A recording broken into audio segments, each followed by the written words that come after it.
What's up? What's up? How's everybody doing today? Not at home today. Just check. Why is stuff auto open when I open an app? I don't like that. I don't like that. Just checking to see that everything's streaming. What the heck? I don't like that. Gotta find a setting to make sure that doesn't happen. Alright. Looks like we're good. We're doing it, everyone. Thanks for hanging out with me. How's the background? Yeah. Brain rot stuff on there. Cool. Alright, here we go. Alright, today we're just going to be working a little bit on the tool that I've been working on using Claude Code and other AI vibe coding. I kind of show you what I've been up to. Let me switch over. If you like these streams, just share it out and give it a like. Subscribe if you want to see more of them. So I've been working a lot with Claude Code, like so many other people, because why not? This is a good opportunity for us. It's like all the things that I wish that I was able to create in the past that have just been like congealing in my head for years, that I didn't want to pay thousands and thousands of dollars to develop it. I can actually develop it now, and I'm doing it. And it's kind of crazy how this stuff evolves. Like right now, I'm kind of spinning off a front-end offer right now, so I could try and make sure that I'm bringing in additional cash flow while I'm doing this, so I'm not just depending on affiliate income and stuff like that, which is kind of a good thing. Whatever you're building, make an offer to see if there's some way. I didn't do the thing again. Hold on. I gotta figure that out for next time.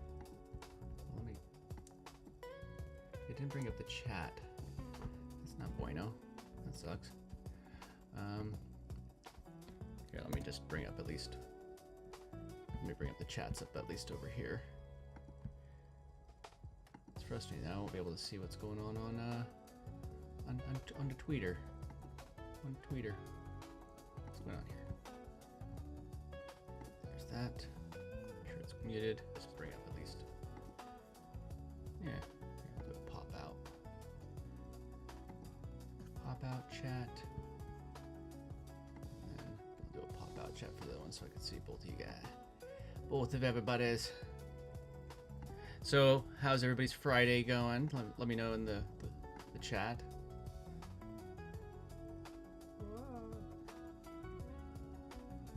There we go. That's muted. Good, it's muted, and now I can see all the YouTube chat. Yep. What's up, cute girl? Good to have you here. There you go. Now I can see everybody's chat. Let's go get into it. So yeah, happy Friday. I guess cute girl 33333. Happy Good Friday. I imagine that you're celebrating that today. Let me just get started. So let me just show you what I kind of been up to. Got some Suno music, AI music, stay on brand. Needed some sound in the background. So I started, I was building out this landing page. Obviously these prices aren't going to be what I'm going to lock into. But kind of like the idea of the tool is somewhere that you build a tool that you could charge a recurring amount. It probably won't start at 97, but I'll wean up to it. But like a first version. Kind of the thing that I was thinking, and let me know your thoughts in the chat. Being able to actually create like the setup for this. This was a setup originally, but I'm just going to spin off the actual setup so that way I could be onboarding people while I'm still building. Because even though it's done with AI, it's not going to just be something that magically just gets, created overnight. It's not like hit a magic button. I've been working on this for a couple weeks now, and it's yep. Yeah, I've been working on this for a couple weeks, so there we go. So it's really been evolving, and that's the thing is like you're just gonna start, and it's just gonna keep on evolving as you keep on going. So let me just take again, those prices, I'll adjust them. And this is my first landing page. I vibe coded this entire landing page. And now if people come to this page, it's going to end up being eToolboxOS.com, because my brand is Entrepreneur's Toolbox, and it has been for many years. And now I'm creating the SaaS that I wish that I was able to build years and years ago. So then I go to like sign in here. Oop, is it broken? No, it's not. And I'm just going to hide this real quick because I'm going to sign in. I have it. I've been testing signing in with Google. I just don't want to share personal information. So I'm just going to sign. I'm signing in with Google. You get the pop-up and everything. And then it brings me to my tool. So this is going to change a little bit. One of the things I'm going to work on today is that I'm going to create it so I can kind of really work on my admin section. Because my goal is to make this so I could push this up live testing on Amazon Web Services in the next couple of days and have the key things. So there's this tool that you could use. Where I have here it is. It's called Paperclip, and I'm going to integrate this into my system. And I'm going to give this to people that I set up, but my own version of it. So Paperclip, the best way to think about it, it is your local hub that controls your AI agency in the cloud. So by the cloud, I mean like a VPS, things like that. So you get like a VPS that it's actually sharing all of this information to the VPS, and this is the brain that controls it. But this, I feel, is the first thing that people need to get their hands on. So they set up their VPS with something in the cloud. I like doing the VPS because I don't want to use my computer all the time. Like, it's a laptop. If I close the screen, it goes to sleep, and I don't want to like have my, if I had a, and then if my internet goes out, now my entire business is offline. So a VPS is like a computer that sits in a server farm where it's the only thing. It's just a hard drive that you rent basically, and when you rent that hard drive space, you're able to run your business off of it. And when you close your computer, it's still running 24/7. So if you set up 24-hour automations to make you money, then you have it running on that VPS or virtual private server. And they're usually pretty affordable, anywhere from, if you prepay, I've seen like some that if you prepay for like 2 years, then you can get them, it's like as low as like $6 a month. So as far as a business expense, it's pretty low. But you could create all of your business, your projects, and they end up going to things like controlling OpenClaw in your VPS or whichever brain you're deciding to use. It's OpenClaw today. It might be different tomorrow, so we'll see. But then also a good thing about that is that now you could install OpenClaw and run it independently, so it's not touching any of your personal information. So that's basically what I'm creating here as like the first wave. So that's kind of, I've already created quite a bit more of what I'm building, but I'm going to make it so I want to make it so I can make this go live, but I want it to go live in a beta form, where I can only, maybe I just want to put up the one tab, which it's the agency one, but it didn't really, I just had it installed, but I haven't done it. So what I do at this point is I go back over to Claude. Okay. I'm in plan mode, and now I'm just going to tell it what I want. So, okay, so I could also just talk to it. I'm not sure. Here, I might want to pause this real quick. Actually, I'm going to type it because I want it to be precise. And once I get to that point, then I can start, I'll have a really structured way that I could build and put this on GitHub, not GitHub, sorry, in Amazon Web Services, and then start testing that it all works as something that I could give to you, and then you could log into the tool that I'm making, and the first use case is going to be that you're going to be able to control your entire VPS, and then I have so many things that I'm building on top of that, but I think this is probably like the first layer that everybody needs, because if you can't control your VPS or your AI agency effectively, then it's basically like you're running it on a computer, and it becomes more work than it would have been otherwise. What's up, Planet of Agents? Good to see you. Thank you for the sub. Appreciate you. Thank you. So let's just go get started on our next step. So I just installed this. This is not even, it just made this up, but I'm sure it's going to, based off of a few things. My goal is that I created this chat bot, which is going to end up talking to you based on and learn about you, so it makes better business recommendations based off of your personal, like what you as a person, like something might work for me, like Jonathan Dunkerley, like that might work for me, and I respect, like I might be great at it, but it might be the worst suggestion for you. Like I know I'm not good at knocking on doors at businesses and trying to offer them AI services. That's a big like thing that AI like high level pushes, and I think it's a great business model. It's just I know the way that my mind works, the way that my anxieties work, the way that my entire self work, like that I've tried it, and it's something that it's not the quality of life that I want, is the best way that I could put it.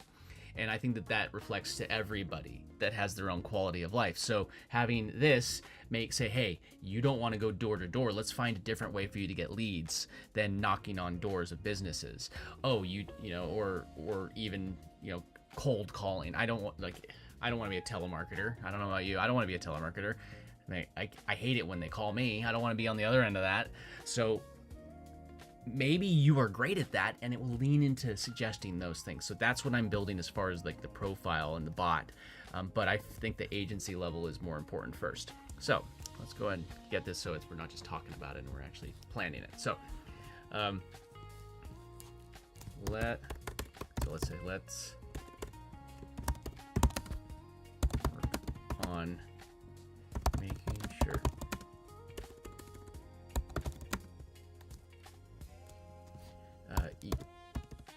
eToolboxOS. That's what I'm kind of calling it, eTool, because it's Entrepreneur's Toolbox, and nobody knows how to spell entrepreneur, so I say E, and this is my OS.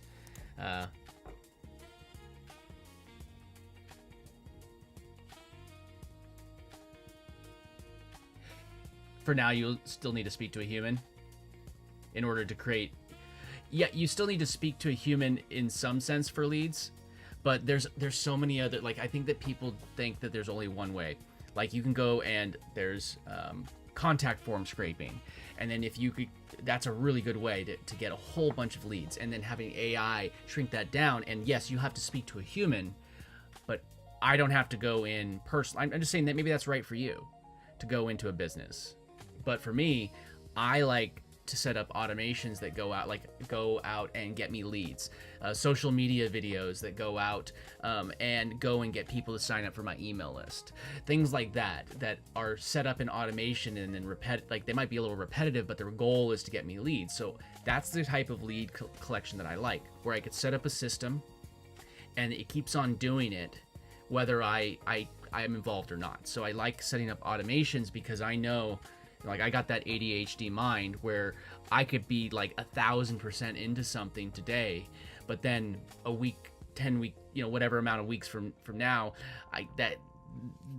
this other thing gets in your way. But if you automate it, if you automate what you're doing, then you can never get distracted. It's just happening at that point. And then the beautiful thing that I see about things like what I was saying, like things like Paperclip and OpenClaw, and where we're heading with actual proper AI agencies that could run our businesses, is that where was I going with that? Is that that you automate the things that you don't want to do, and so you could focus on the things that you enjoy doing manually.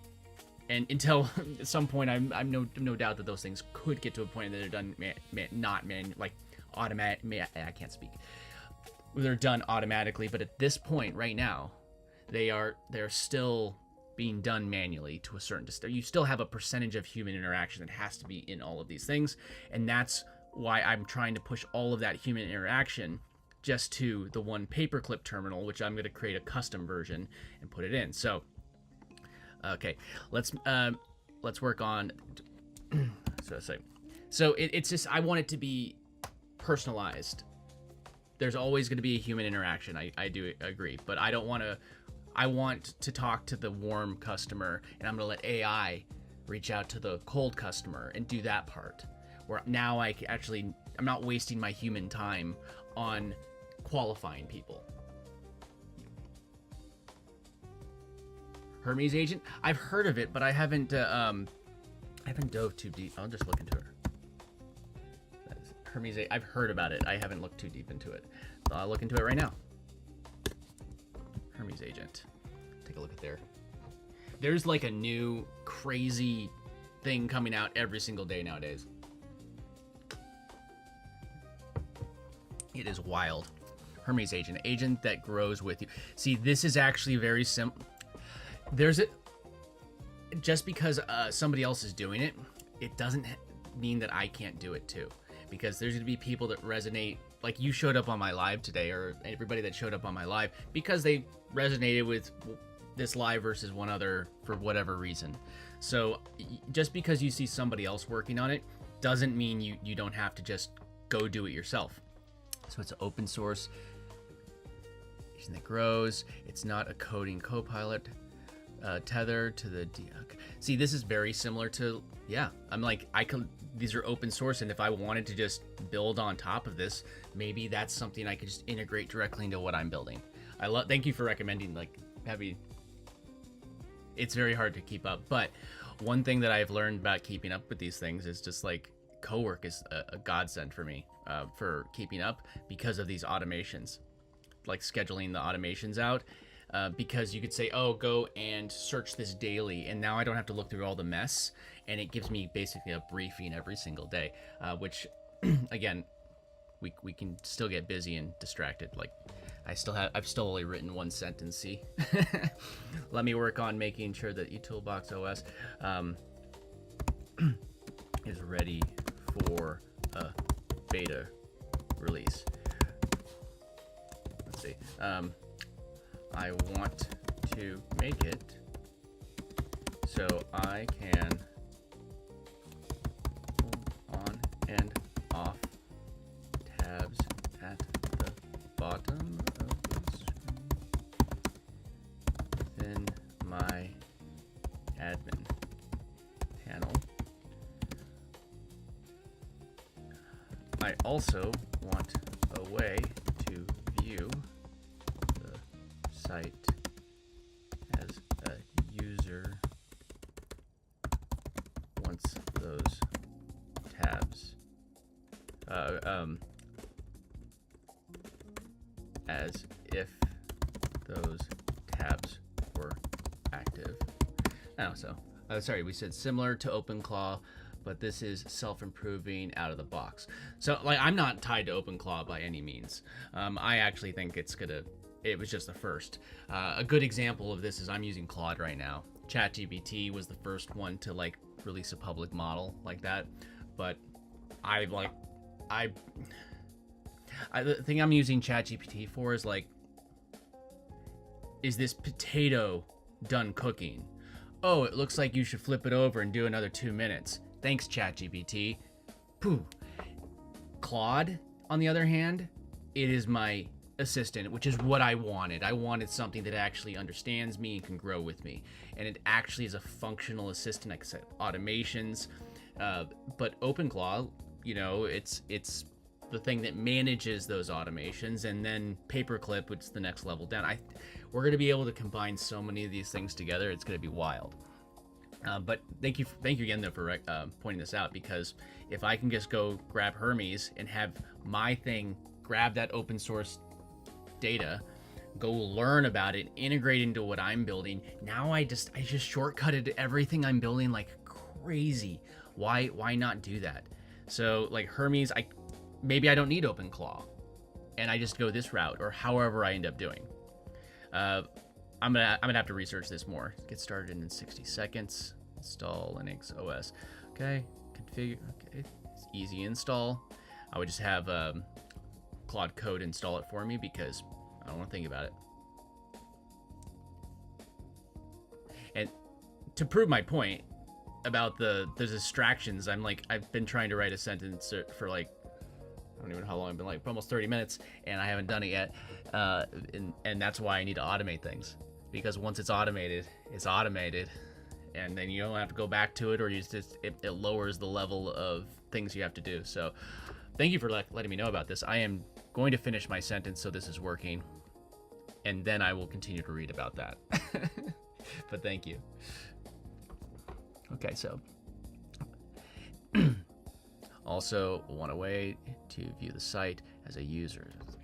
So we want to. So me, the admin, have access to this, and normal users only see the live version, even if the code is already in. I mean, I could still build the live version and I could just hide the tabs and then people just can't get to them. Still needs to be secure and not just a hidden link. If they don't have access yet, they should get a dead link.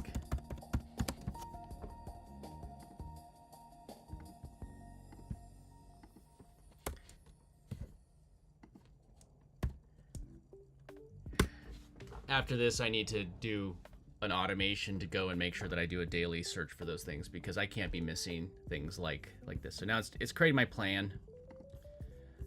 I can't be missing things. I need to figure out a good prompt to search for this every single day. But thank you. Let's see, GitHub. Let's check out their GitHub. Drink some coffee. Big coffee.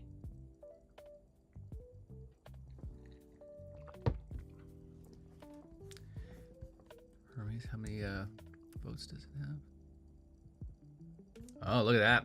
Already 3,157 commits. Boom. Oh. Provided tools. Oh, this is actually pretty cool. Nice. All right, I'm gonna have. Appreciate it. I like this.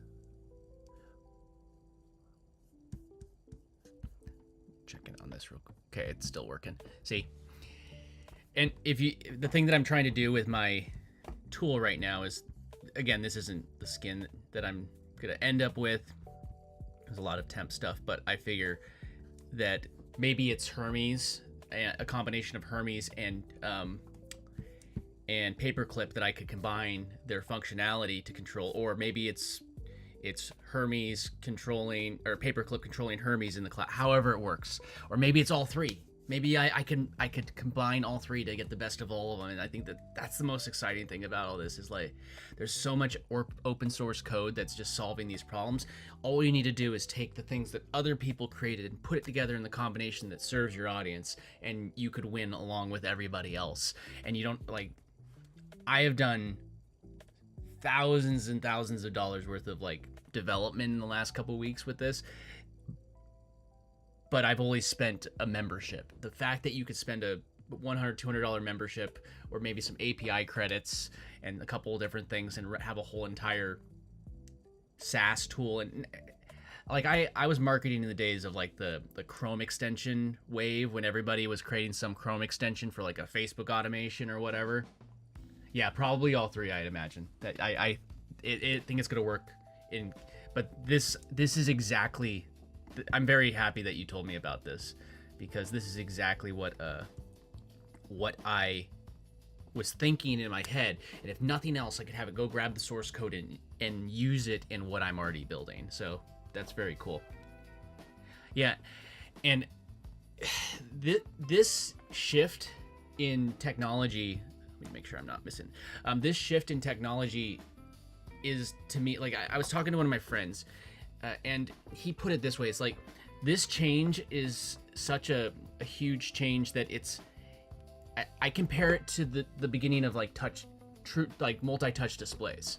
You had like your cell phone, and yeah, we had touch screens before. Like I remember working in a restaurant where, I don't know if you let me see if I could. You'd have to, like, if you pushed in 2 points, it would put like the middle spot. I don't know how old you are or how old everybody is, but touchscreens sucked before multi-touch displays. And when the iPhone came out, I remember every naysayer saying it was the stupidest thing in the world, that it, oh my gosh, it's this, why would anybody want something that doesn't have a keyboard? their minds were blown. It was beyond them. You know, they couldn't believe that like somebody would want something so stupid. And everything has a multi-touch display now on it. Like everything. Maybe not like a regular laptop like this all the time, but it's like everything. It's crazy. So it changed the architecture of how things went for all of history moving forward, because one device came out, the iPhone. People could be a fan of Android, power to them, but Android wouldn't exist if it wasn't for the iPhone. That's a fact. That's not even in question. And you could love both. You could hate the iPhone and love the Android, and that's fine, but the Android wouldn't exist without the iPhone. And this is that moment when it's such a change in technology that I believe that I'm 38, so we're close in age. It's like there's such a change in technology that this is gonna change everything forever. People don't realize it right now. So if you were an app developer, you know, when the iPhone 3G, this 2 came out, and you got on that bandwagon and you knew it, like there was bank to be made when the App Store launched and that whole ecosystem came out, like bank.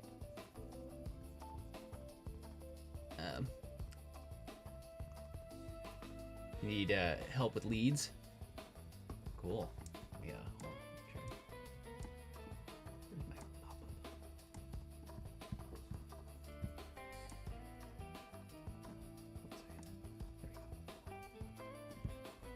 I'm old? Oh man. I'm old? Damn it. I feel judged now. I got called old today.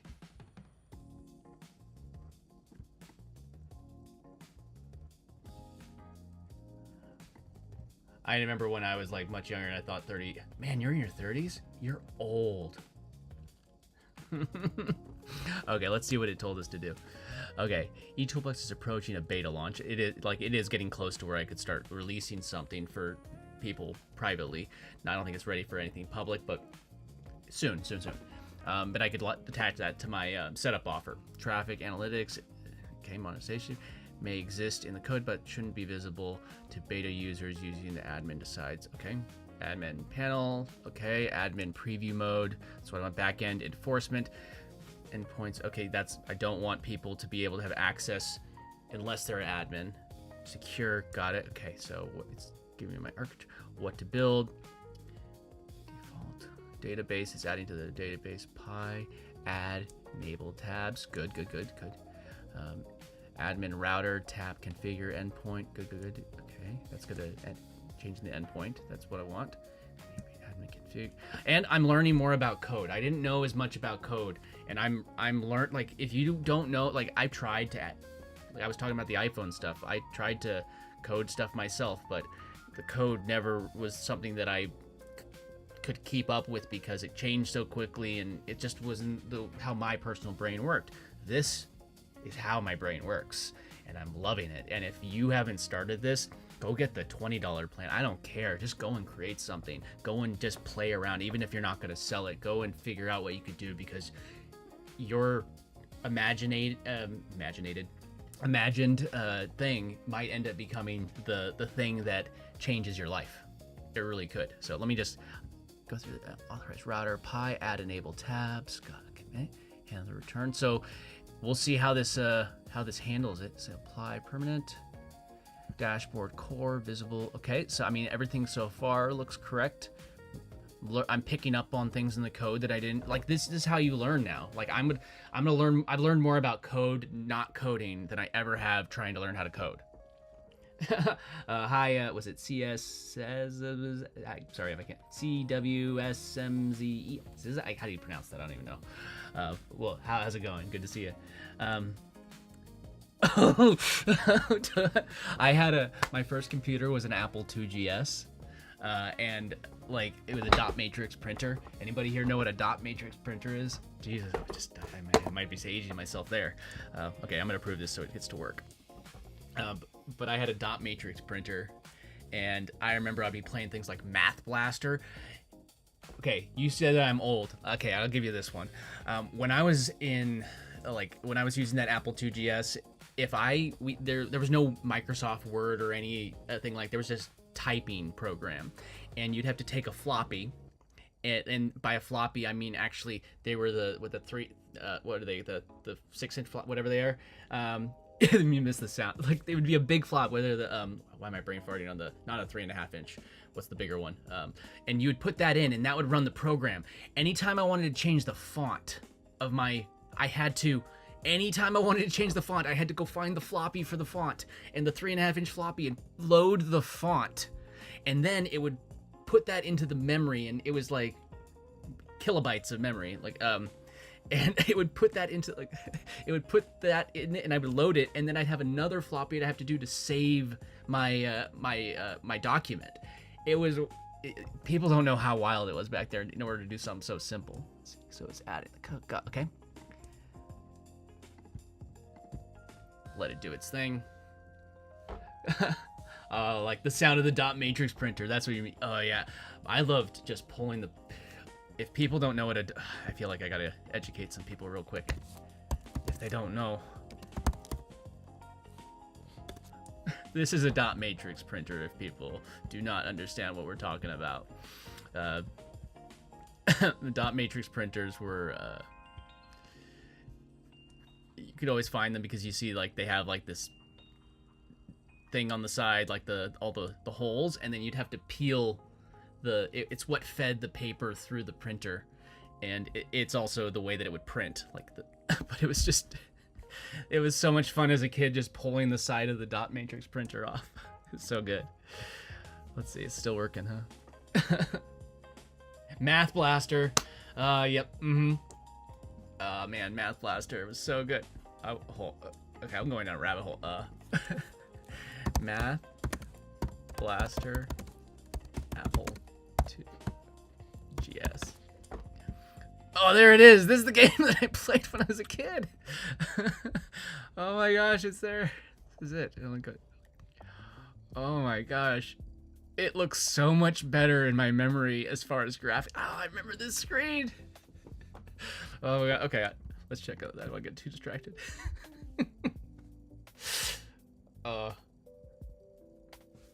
See, I got energy today. I got enough sleep last night.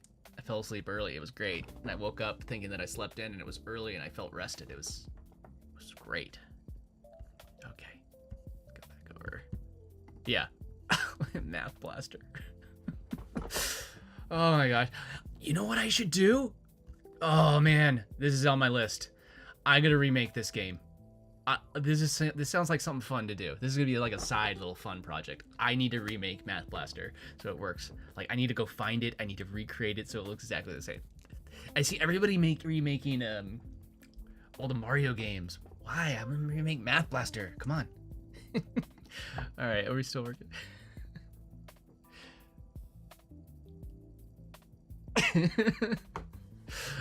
Oh gosh, I love it. Good stuff. Okay. It's kind of funny also that where we used to have patience and like I'd spend hours doing something, and now I hit the button. I'm like, when is AI gonna finish doing the thing that used to take me hours, and now it's doing for me manually or magically? So many hours that I would just give up in the past. Great.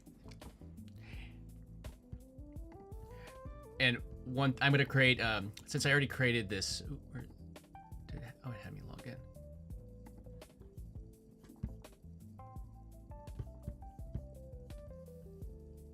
If I take off app, will it bring me to the main page? I think. Yep. So this is like a main landing page that I'm building. I'm sure gonna modify things, but this is like the core template. And one thing that I said, so I was selling my offer or my tool, and the copy it kept on creating for me kept on saying, get this tool, it does this, and I told it, you're too much trying to sell the problem. You need to sell the solution, or like you need to sell the solution. So what is it?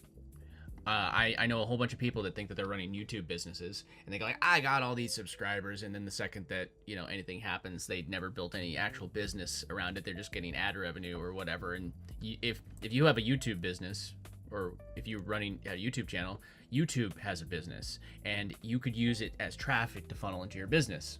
That's how I've gotten most of my leads, through social media, funneling them into things I control, like an email list. So instead of telling people they come here not looking for a tool, they come here looking for the solution to a problem. So I just told it I was feeling like it was just trying to sell me a tool I didn't want. Now it's selling me the solution to the answer. I may shift this a little bit, but I do try and help content creators automate. So why not market in that way? And now I have a nice template that if I want to like spin this off, change the copy, I could split test it now and see what converts better, and then focus on that in my future videos. Let's see, is this check in? Oh, here we go. Okay, allow code to run. It's to test the code. Let's see. We're getting there.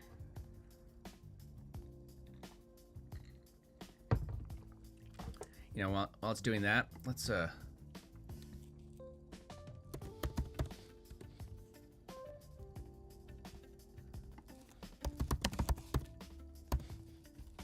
you want to hear the sound. People don't know what a dot matrix printer sounds like. That's a dot matrix printer sound.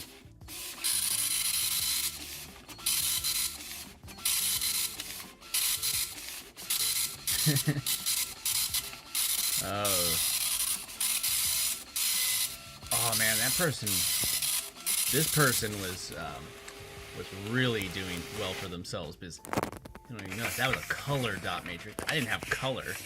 Whew, that's high class right there.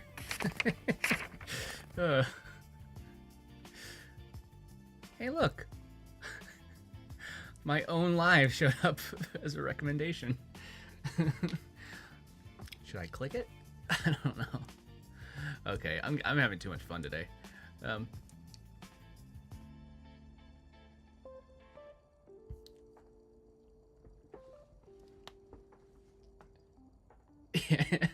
Neither have I. I'm like, oh man, that's good stuff. It is. I remember like printing long documents, and it would do stuff like this. This would be what you know how everybody has like a printer tray. This is you'd have like a mile long strip of paper that was just like. I think mine had this. I think mine was similar to this as far as the way it looked.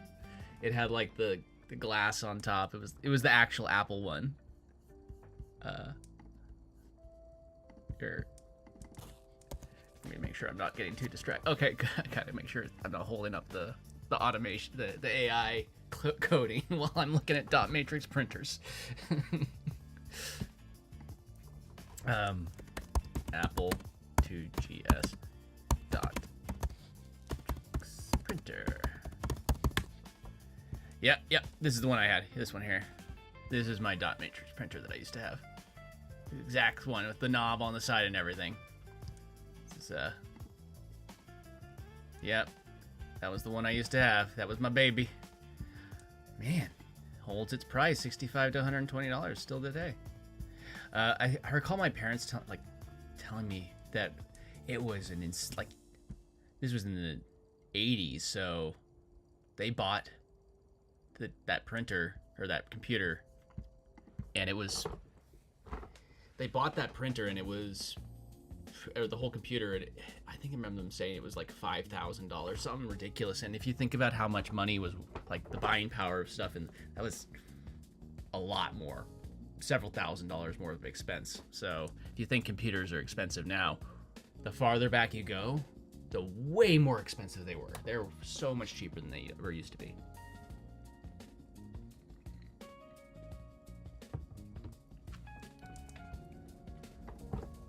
But I'm glad that we thought of I want to make sure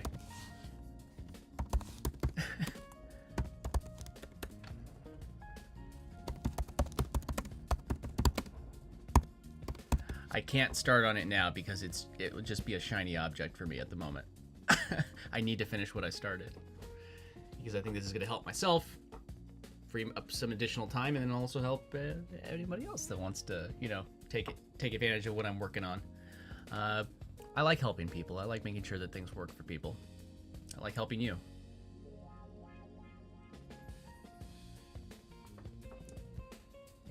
All right. My login page. And things are like placeholders. I'm not sure about the logo might change, but I use that on my other channel. I use that draft PFP from a project I used to be like much more involved, but I still use it as like a thing. I built a brand around it, so I like it. So, but it's more for a different channel that I do, unrelated to this.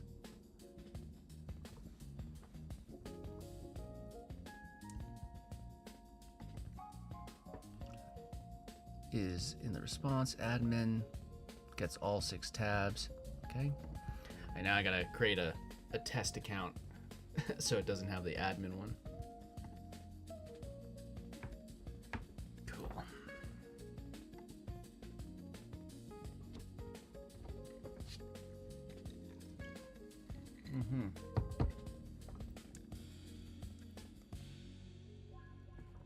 Good. I already moved the car. It's street sweep day and I parked on the street.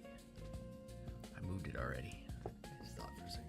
I don't have to pause. I did it before the live. Instead of remembering right when the street sweep is about to pass by and I run outside. The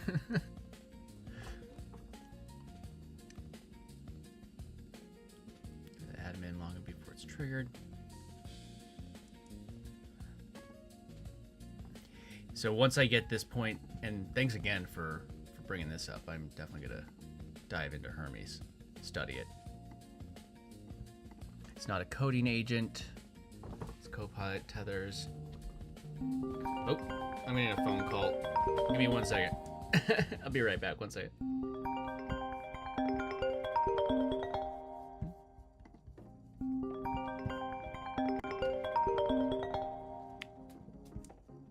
Hello?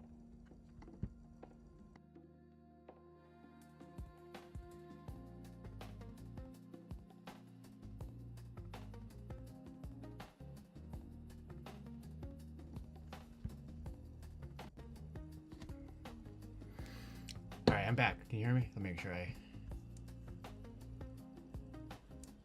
Ooh. Oh, there we go. There we go.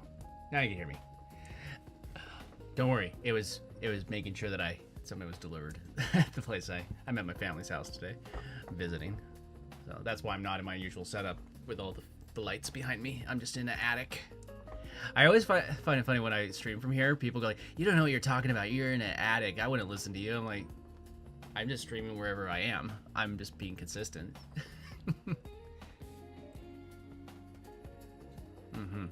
All right, let's see. Okay, background server restart, confirm, complete, everything is verified work. Okay, let me try it.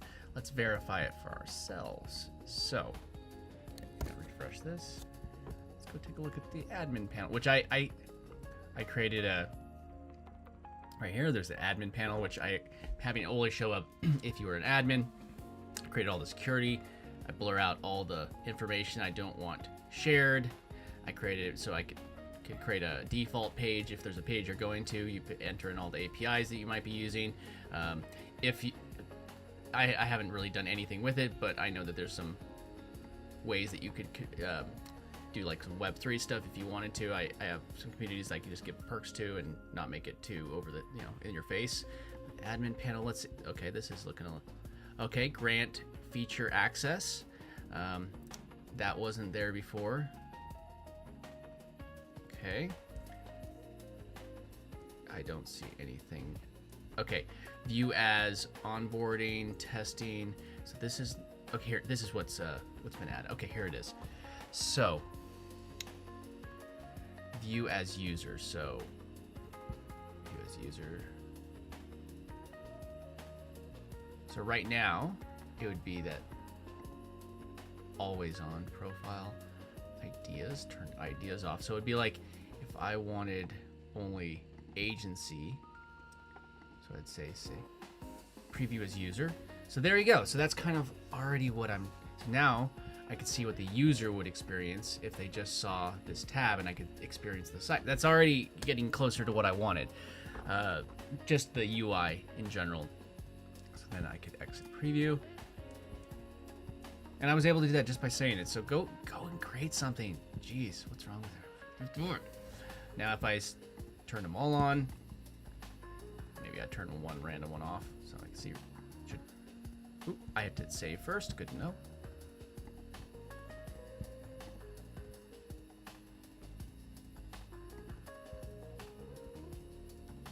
So let's turn, how about analytics on? Save. There you go.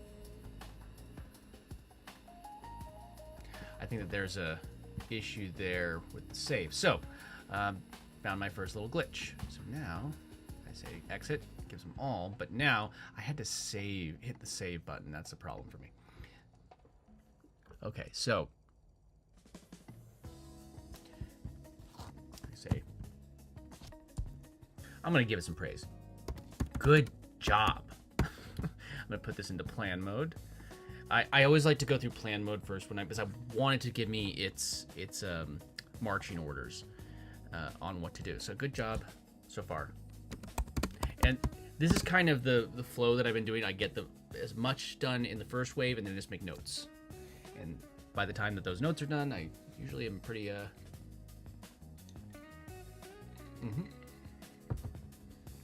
Okay. Good job so far. Okay.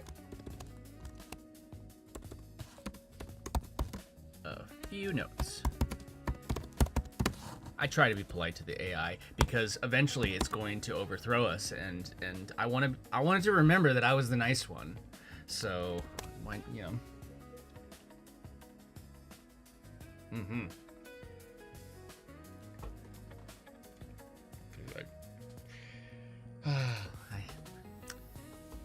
Old. Okay. Okay, good job so far. A few notes. Let's go back and forth. So, currently, in the Kiwi Claw, is that the last? I did not recently copy that. That was like yesterday. Okay.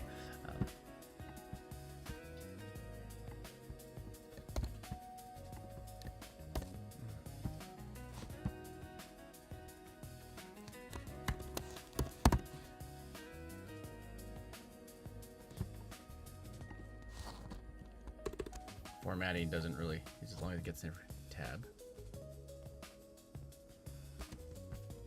You have to click save to view it as the user with those tabs. If we click save,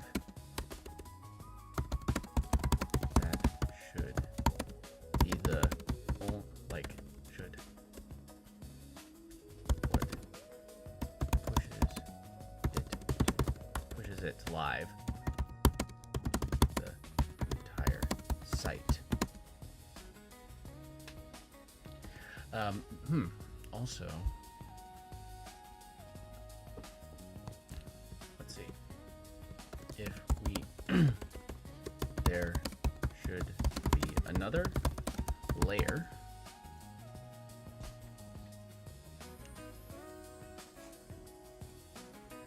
pop up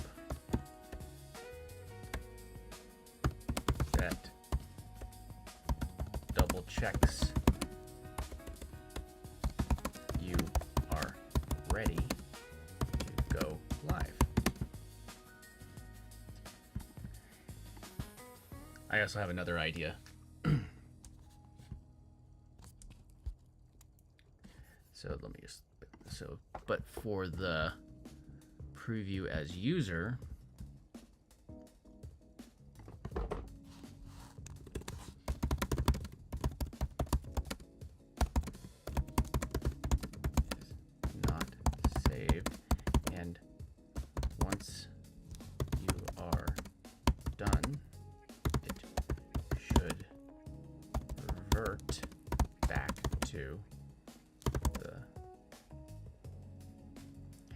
revert back to the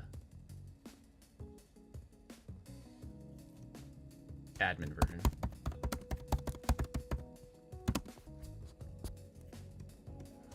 Okay, I have another idea. Also, we should build a tab. I gotta call it a tab / feature launch timer.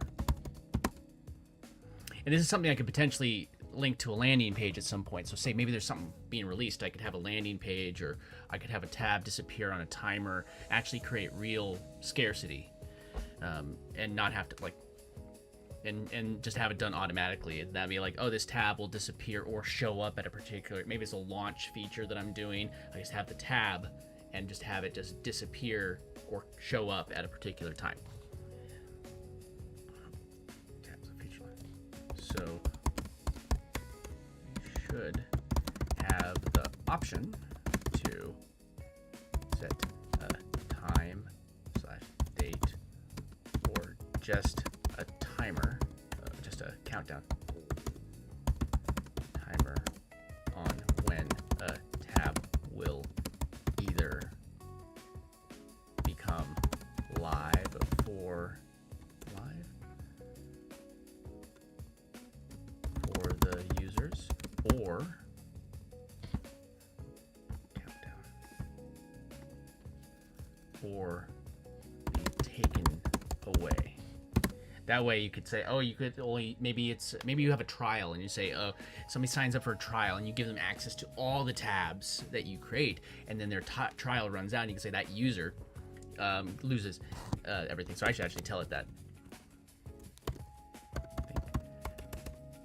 This countdown could be used for trials. Trials to the tool. This countdown could be used for trials to the tool. For example, say they get a 7-day trial with all the features unlocked.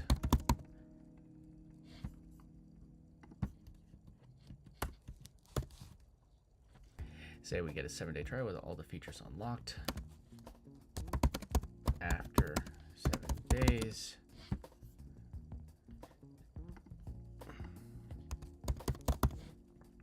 days,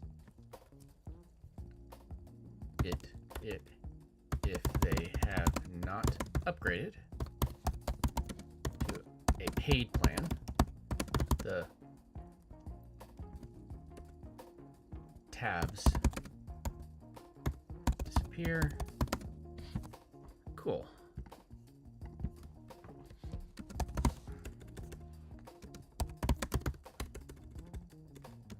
And it could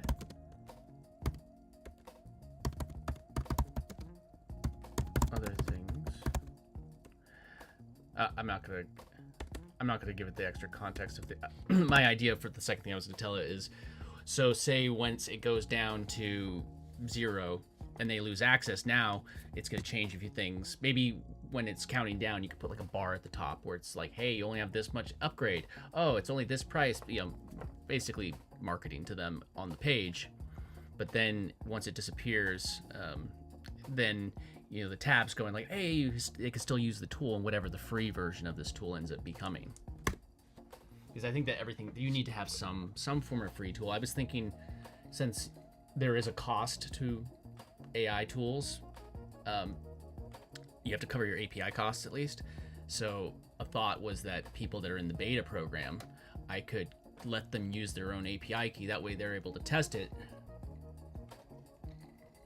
But I got to figure out a way to make that like a free version where there's something that's useful, that's free, that's not going to cost me a bunch of API credits just to run. So that's thinking. So it's planning. I have it in plan mode.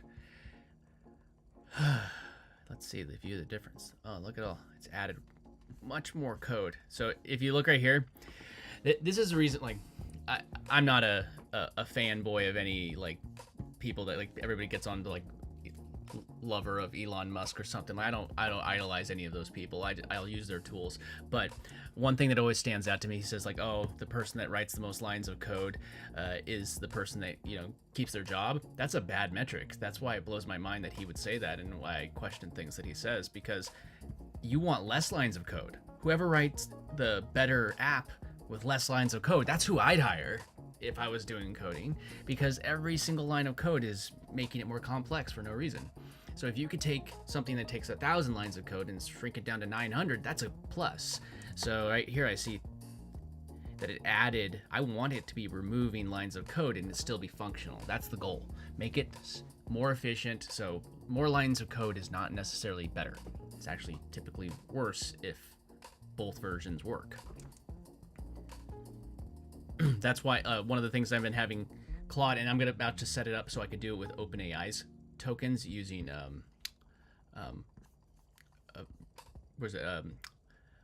Virtual Studio Code, which if I could add in different plugins, and then I could access my ChatGPT or OpenAI credits as well in one thing. Then I could have it audit the code from whatever I'm working on directly here, and then it can like a different model is auditing it. Okay, so let's see.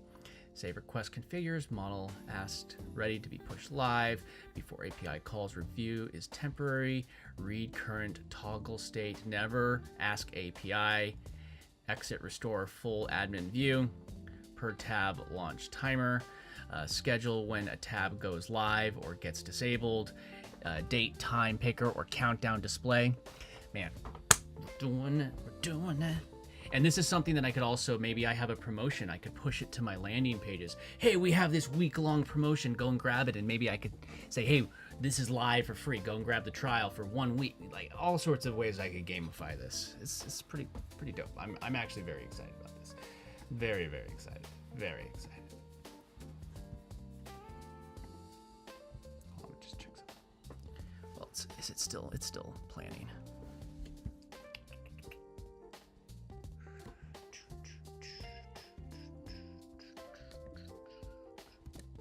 Thanks for hanging out with me. I appreciate everyone here.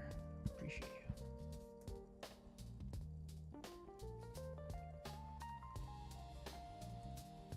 you. Okay. It's going.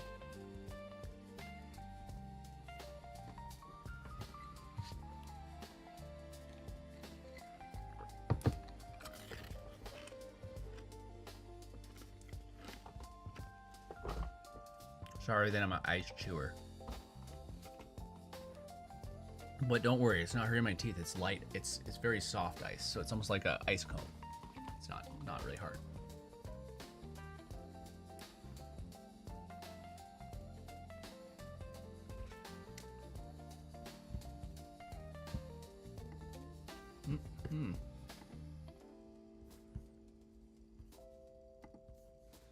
Okay, so this is give you a little bit of back while that's doing that. I have the analytics tab, and this is one that I'm going to be working on even more. But the idea, and I like that's why I'm excited about. Where is the tab that we were looking at earlier? Hermes agent, which I think I could integrate it into what we were creating, is that I can go to Hermes agent and replace or not replace or build it into what I'm already building here. Where I want it to be a chat bot, where when you come to the service, it's going to get to know you personally and create a customized business plan for you, because I might be different than you. So I wanted to build that, and I want it to be able to fill in like a profile, yes, but I want it to be endless. I want it to just, yes, it could fill in these things in a profile, but I wanted to continuously learn. I wanted to learn about me. I wanted to learn about my businesses. I wanted to actually see what businesses what I've tried in the past. And also, I think that this is something that people haven't really. I was doing a test on creating a system that would create a background checker for myself, not because I wanted to run a background check on myself, but because I wanted to create a way that I could go and just put in my name, and then the AI, and this is kind of scary about how much it found out about me that's just available on the internet. I'd say just a few little details that it got were wrong, because pre-social media, like 2020, 2019-ish, when I kind of started diving into this. I really kept my online presence very quiet. I wasn't very big on like doing anything. It kind of assumed that I was just gone or something like that. It was like, you're not very active on the internet. I'm like, it's because I didn't really do much with social media because I didn't care. I use it for marketing, and I have friends that in real life that I go and see, but I enjoy hanging out with you. But where's it going? Hold on. But yeah, so it ran a background check, but it learned a lot about me. And one thing that the insight is, like, I think there's a lot of things that, like, I lie to myself all the time, and you do too. You lie to yourself every single day. Like, we all do. It's just it's just life. We do. Like, we create excuses for ourselves. We don't see our own weaknesses. We also don't see our own strengths. So, since we don't see those things, it's very easy for us to think that, you know, we're to make the same mistakes twice. So I had it go and create kind of a background of me, and then had it go and study what I've done and find out what I've done wrong. And it was brutally honest with me, and it found some things that I could look back on and say, like, yes, those were things that I self-inflicted, whatever, you know, I did that to myself, and I caused those successes or I caused those fails. So I wanted to learn everything about me as a person. I also understand that is information that people don't want shared, so I need to make this in a way where that information belongs to the user and not me. I don't want it to belong to me. That's not any of my business. I don't need to know information about it. Even if it's something like that I'm hosting or creating, I don't want that to be anything that I personally have access to, because it's not my right to have access. That's your information. So if you build a personal profile, I want it to be private, so that's stuff I'm hammering in. Let me make sure I'm not rambling. Make sure it's still going through. Still working on it. It's still working on the plan, actually. It hasn't even started coding it yet. But I want it to be able to understand me, and if I can get to understand, I know myself, so I could know if it's working. So I like the idea that it can go and do this kind of background check on me, and then it gets a basis of who I am, and then you go, like, a few things. It'd be like, for instance, my day job is I work in TV and film. I live in, like, Los Angeles. I work in movies. I work on TV shows. Like 2 weeks ago, I went on a big trip. That's why I disappeared for a week, for a very, very popular TV show that I was working on. But like, and I'm gonna be gone for a week at the end of the month because of the same reason. But it's like the where's it? Hold on a second. Is it locked? Did it stop? It's not. I think it's still working on it. Wait, hold on. Per user trait count. Oh, did it actually code it? All 4 features are now working. Sorry, I got distracted. Let me go check this before. Point is that I'm building. Hold on, let me just refresh it so I don't get distracted from what I'm actually doing. Okay, so let's go back to the admin panel. Okay, what's this? Oh, there's the timer. So right now, I have to create a separate profile so if I preview, okay, got that. Didn't need to save. Exit preview. Good. Exactly how I wanted it. But now, so whichever ones, they're live. Another thing, this is going to be an easy way to do this. In our admin panel, we also that's still working, should be able to reorder the tabs. Oops. It's approaching the beta launch. Hold on.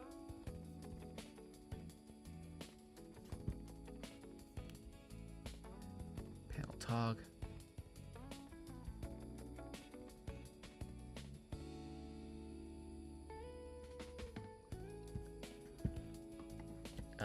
In the we should be able to reorder the tabs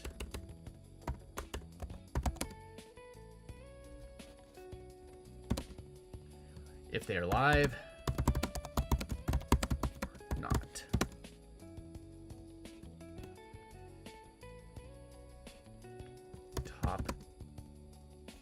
Top tab is the one all the way to the right, and bottom would be, left.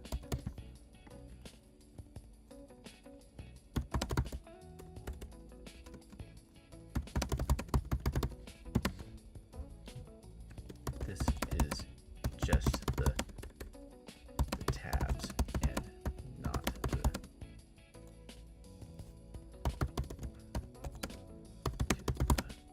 far right.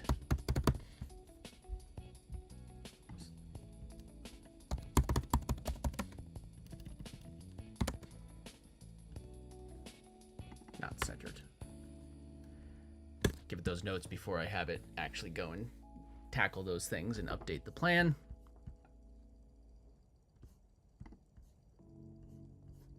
But I mean, it's just doing so much. I love it, man. So, so I was saying is, I wanted to create a system where it creates all the analytics in one place. I want it to connect to my YouTube channel.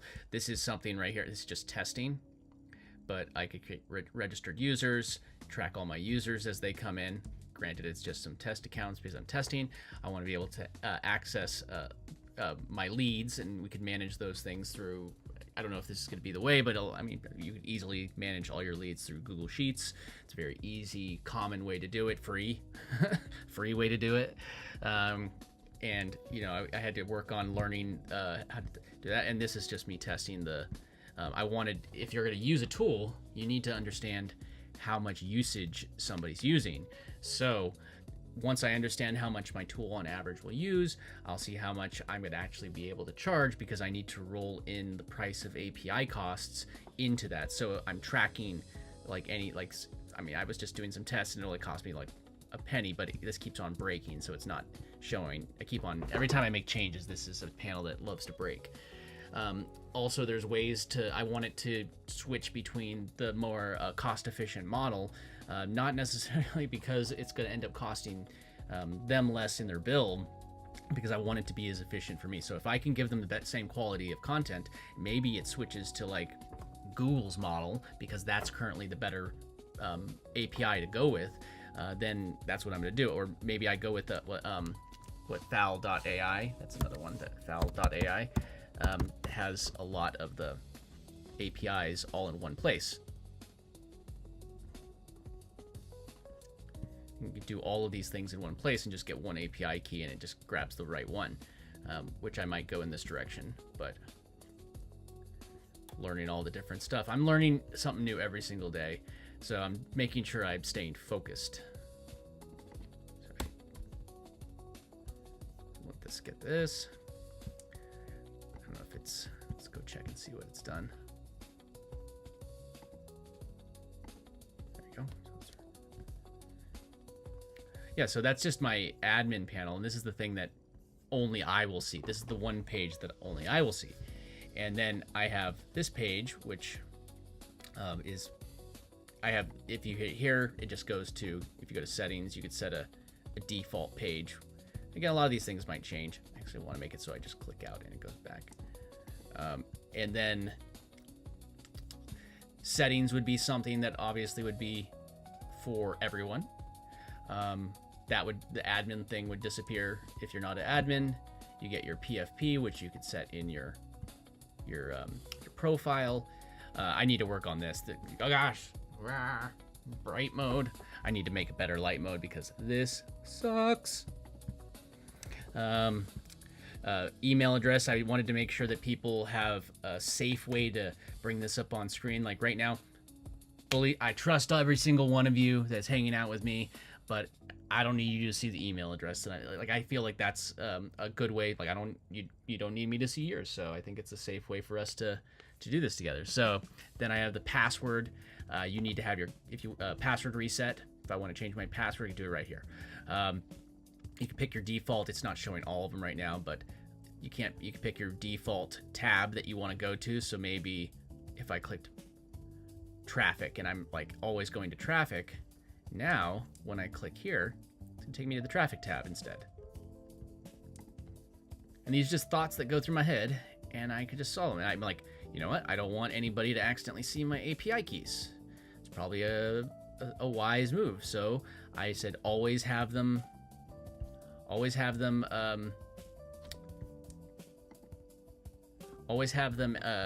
hidden. And that was, I mean, all the different things. And then this is the traffic. I talked about how earlier in the live, I talked about how I don't want to be knocking on doors. I want AI to do all of the first wave. Go deal with all the cold leads and get them warmed up, and then we'll talk to them, either myself or through an automation. But either way, I want the AI to be doing that, and that's going to be what I'm going to be working on. But I feel like the very first things that I need to work on that will be the most helpful for people again are the agency and the profile level. Let me check this real quick. Okay. Let's see. The tab visibility feature flag system phase 1 is complete. The next request is in the admin panel. We should be able to reorder the tab, live or not. Tab left nav. Okay. Tabs on 4. Okay.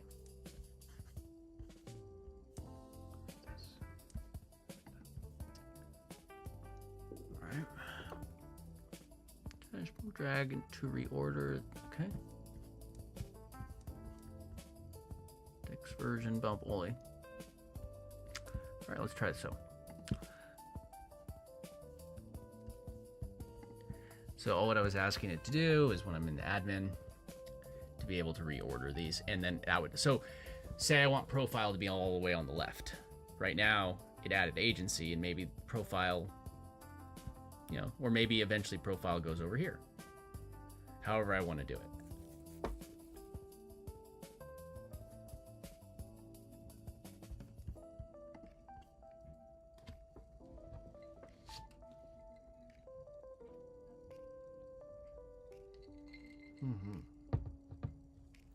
It's that caffeine's keeping me going.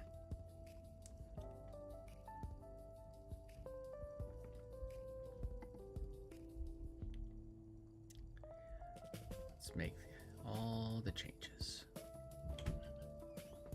What's up? Just thanks for getting that stuff in. That was the rest of 1 second, Mom.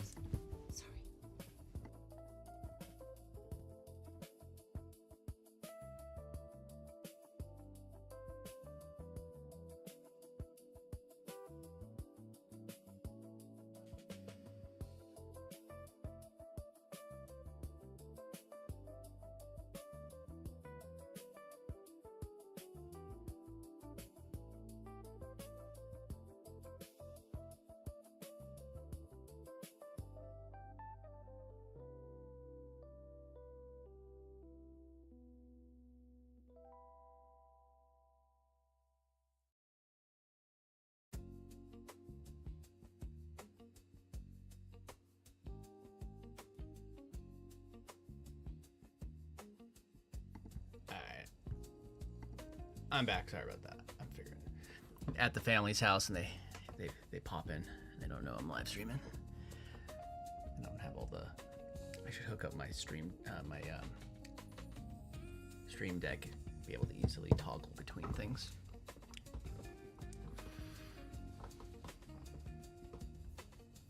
Check this real quick. If you have any thoughts on what I'm building, just let me know in the comments. I'd love to hear your opinion.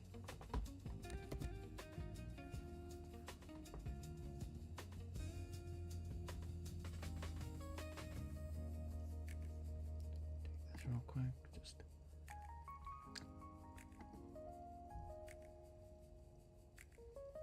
now I need to get a dot matrix printer just so I could hear the sounds again. I wish that we still had that. I remember somebody came by our garage and my parents gave them the dot matrix printer, and I was so oh, why did you do that? They don't think about that stuff. Sad. Oh well. I nerd out about that stuff. They don't.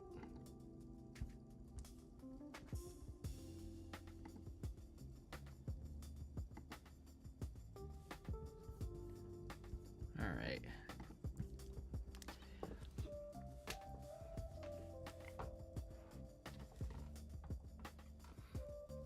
I'll probably do another live later tonight because it's Friday night and we should hang out tonight too.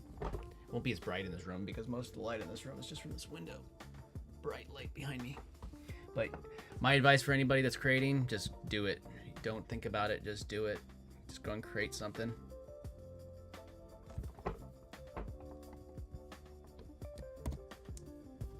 Let's see. Okay, so there we go. Already, look.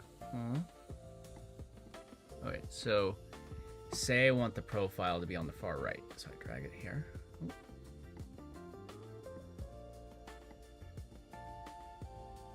Okay, so move that down. So now, profile's here. If I hit refresh, what happens?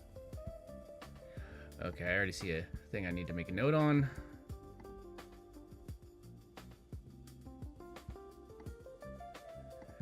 Let me let it finish its thing, so. Let me let it finish doing what it needs to do. Before what I wanted, the note that I already got was that, see, I just dragged this, I didn't hit save, and it saved this. So now, here, let me actually test this. So profiles on the side, I did not hit save. I'm gonna hit log out. Let's hide this real quick,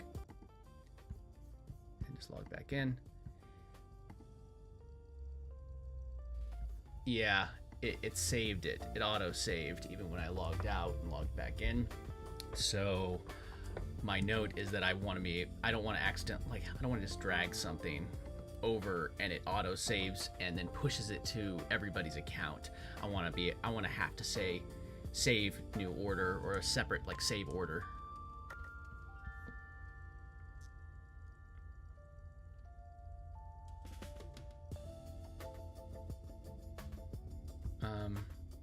There we go. So I'll let it finish doing all of its stuff first. All 3 endpoints currently correct.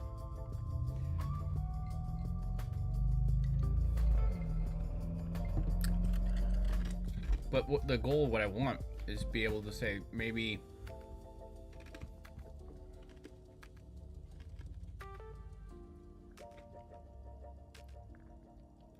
it's also like this. So these aren't live technically, but they're live for me.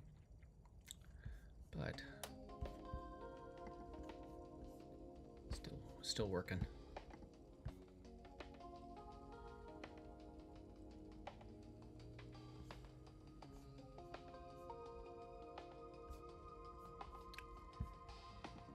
Don't want to interrupt it.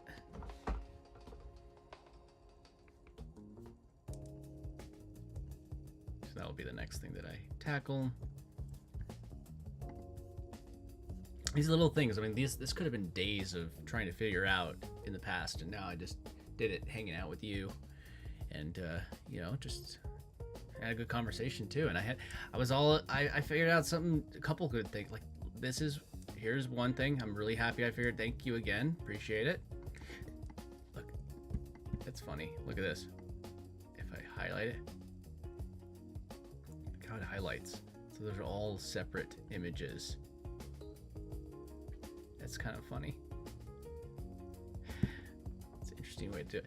Okay, but I'm really happy that I was told about this. I think I can integrate it.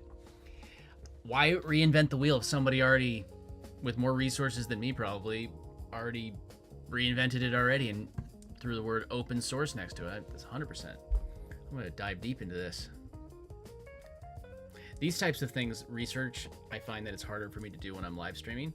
But this type of thing, just vibe coding and getting this stuff done, as long as I don't have to show personal information, I felt like setting up the payment profile and my my OAuth. I can't really live stream while I'm doing that.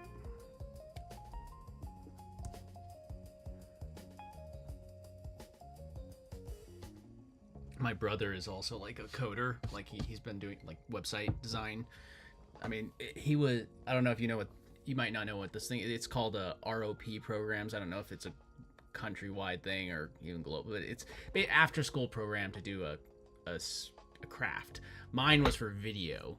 I remember I was talking about the movie stuff that I do earlier, but Mine was for video, and because I was into that stuff, my brother, he did stuff for like graphic design.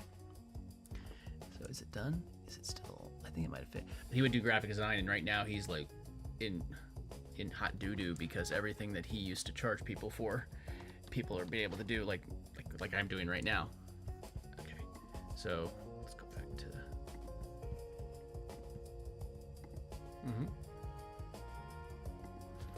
the. We should have to save the new order before it becomes live. So we reorder or toggle a tab on or off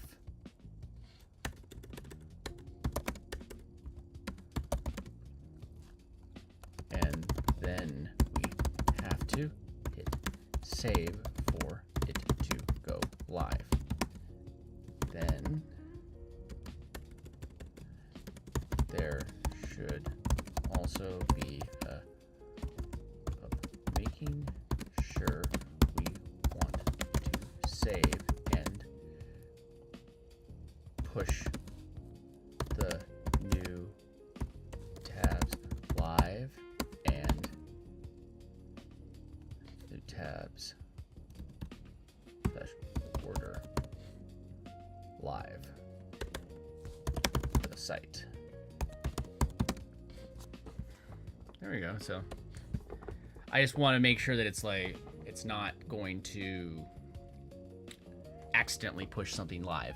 I want to make it so I could just make sure, like, verify. Please, are you sure you want to push this live? This is go live to every single user or whatever user. I'm sure that we'll have another version down the road once I create different tiers. I could say these tabs are available for this tier. These tabs are based off of what they're paying for. So, but I haven't. I'll build that later. That's I think I need to build all the membership area before I tackle that.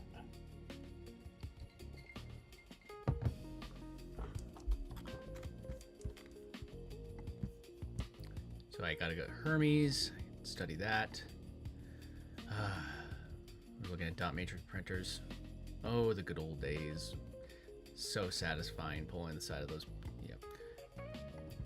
Yep. Oh yeah, and I gotta remake math blasters. Man, I got a whole bunch of stuff, Val.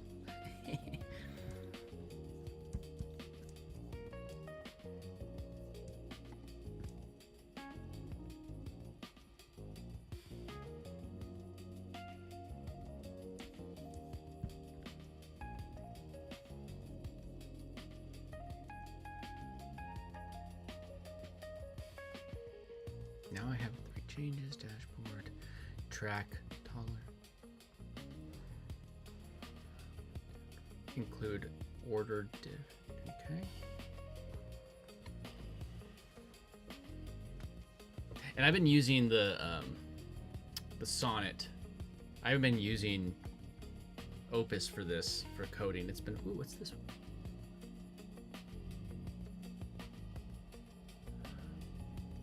What's the, I gotta look into the difference between the, what's it? Consumes usage limits faster. So they added a Opus 1M.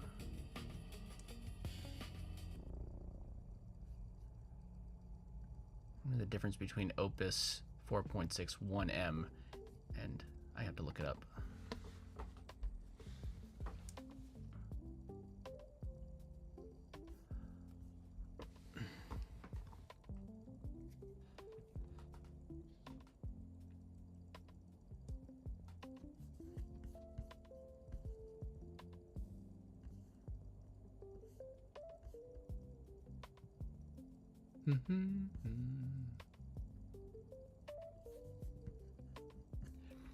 Click OK.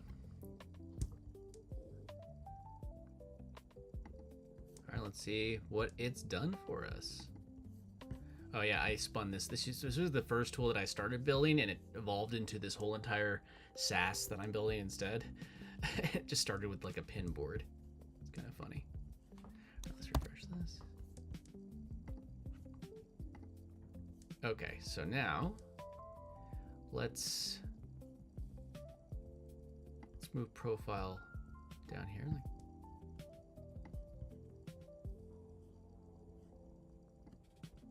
Okay, and move profile to the bottom. Now, profile should be here. Technically, if I hit refresh, okay, good. If I hit refresh, it sends it back to where it was. Now let's do that again. Profile at the bottom. Hit save. Okay. Push changes live. These changes will immediately affect all users.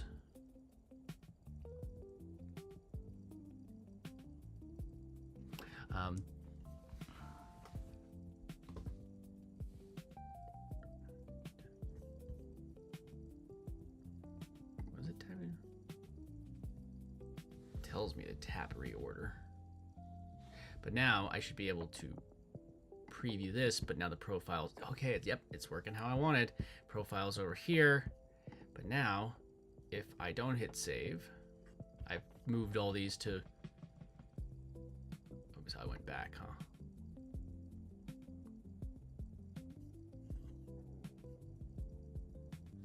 That's one, okay. When I clicked on, what's it called? Preview as user.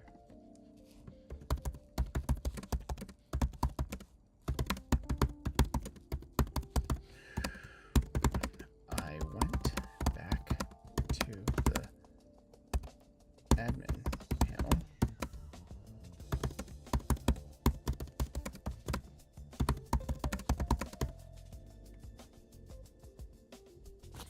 Right, didn't it?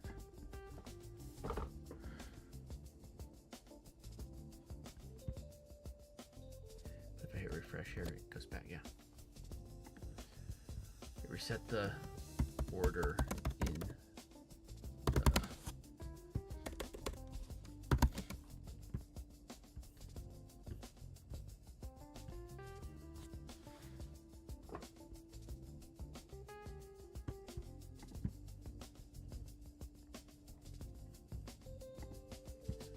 there.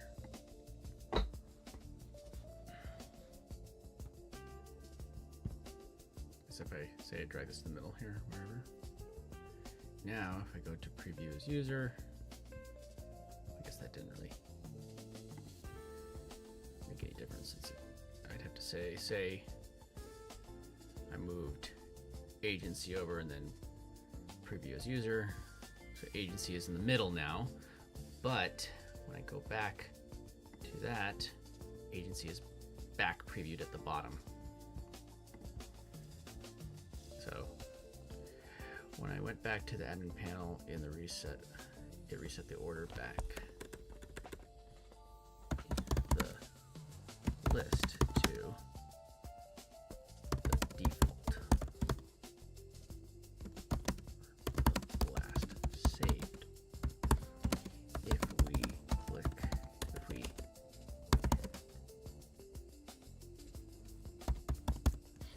end preview as user,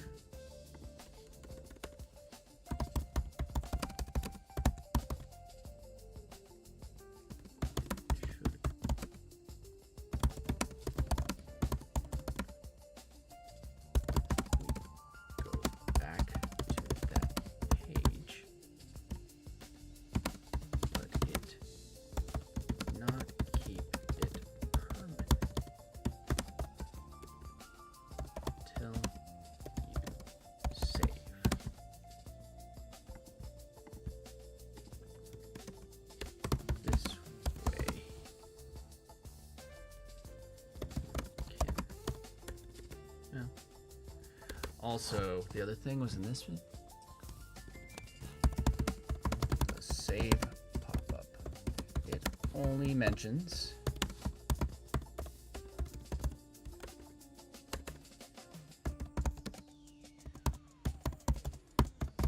the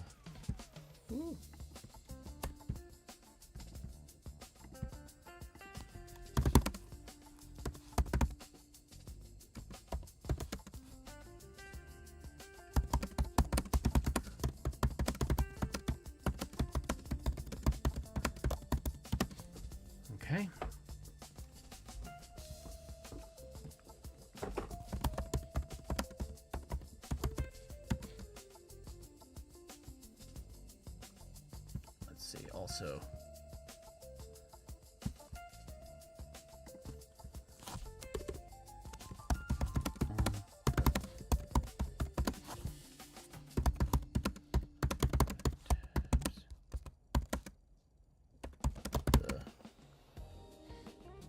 Reorder.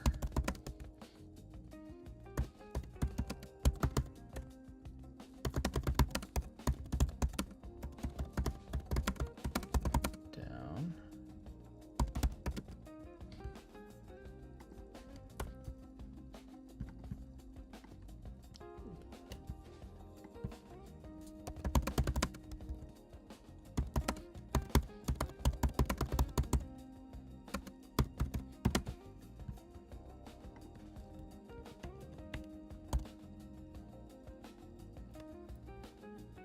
All right, let's see what he gives us from here.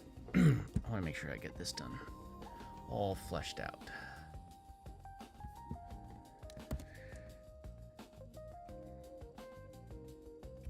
That's another thing.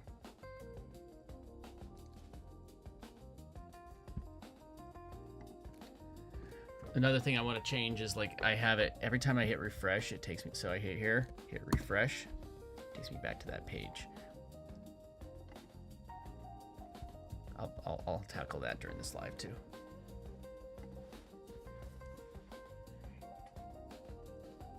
Here, I'll be right back. I'm gonna use the quick. I'm just gonna.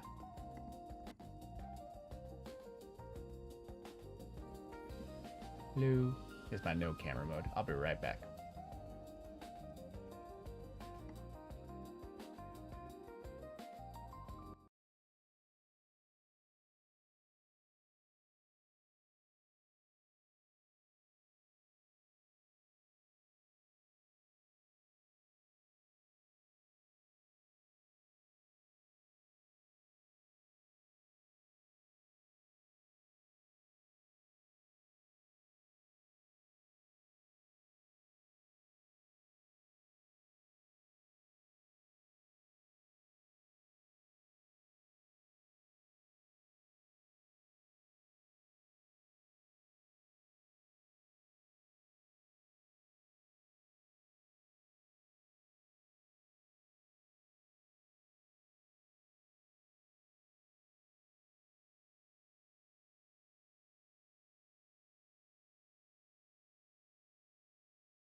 All right, I'm back. Let me make sure that I got this.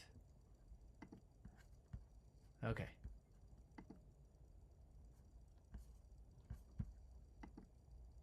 Oh, there we. Why can I not hear? Did I mess it up? Or oh wait, did I run out? Was that the timing? Oh yeah, I did. I listened through all the music. It ended. Okay, that's better than it. There we go. Hello. Good, good.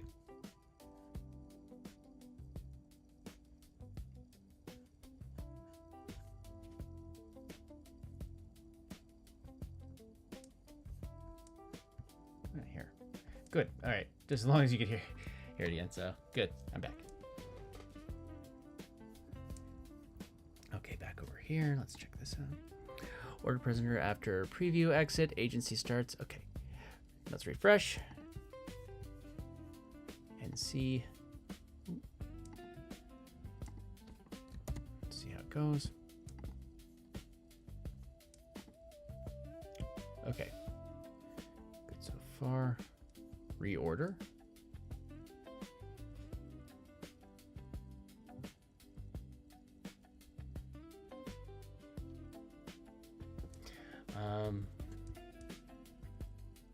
Give it a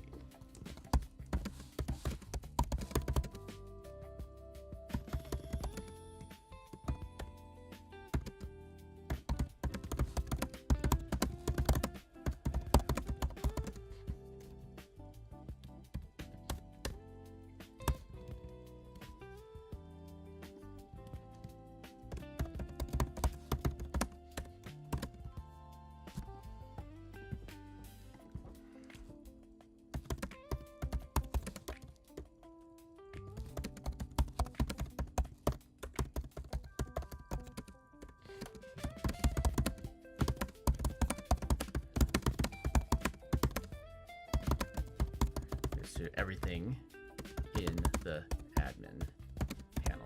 So I'm not just building this for the idea is that at some point, I could see this being a white label product. So like people could sell it themselves, or so I'm building it in a way that I think that eventually I could hand this off to somebody. I'm building an admin panel so somebody else could take over or use one themselves and run their business the same way I'm doing. And even if this doesn't end up becoming this particular tool, I'm going to be able to have a template that I could take over to any additional SaaS that I'm developing. I have a template that I've created. There's another thing. I got distracted from the actual thing. I didn't even test it. So I haven't tested the timer yet either. But now I got that there. That's one thing. I want it, like when I'm on a page, I want to be able to hit refresh and it not go back to the default page if I'm like in something like this already.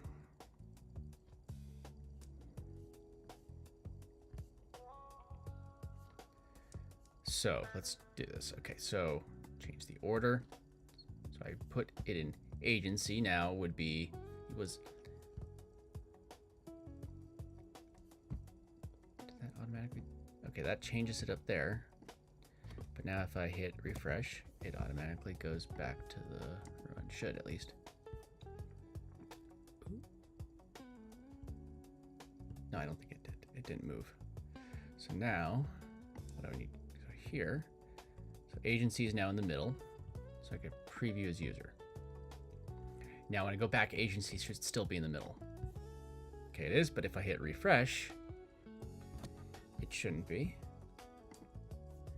And then if I go back to the admin, agency's back at the bottom. That's exactly what I wanted. But if I put agency there, hit save, push, confirm and go live. Now if I hit refresh, agency should stay in the middle. Refresh, refresh, refresh.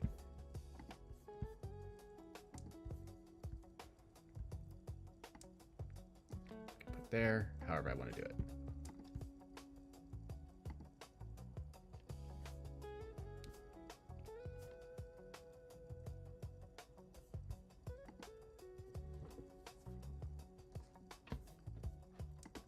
Are you building anything? Let me know if you're building something. Restore chat.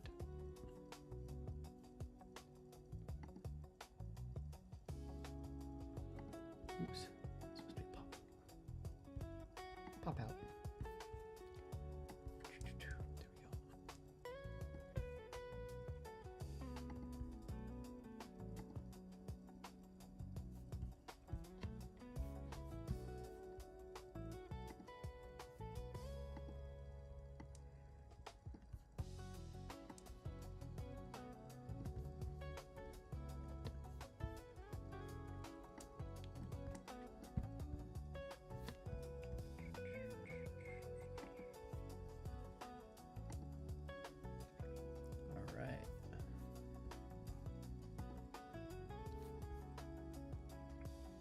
It's our place. Okay. Let's see. Let's hit refresh. There are a few things that I have them in my head that I just want to get done while we're hanging out. I was gonna go on a hike this morning.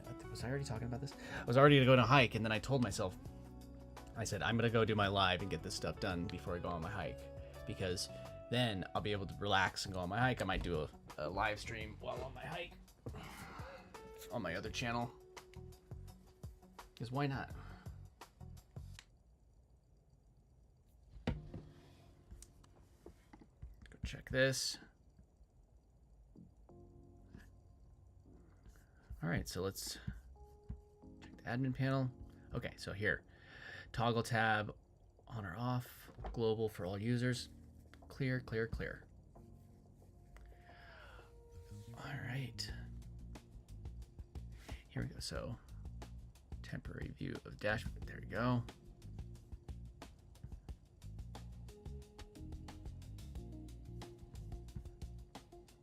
all verified users of the platform. This is.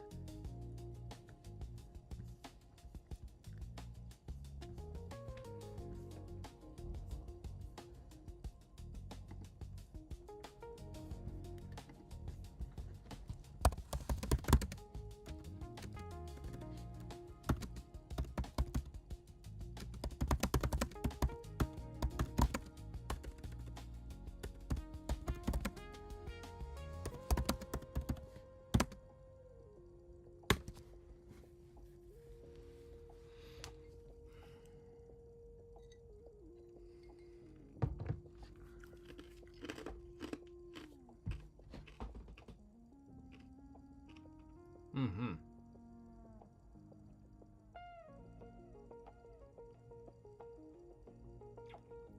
Okay, this is funny.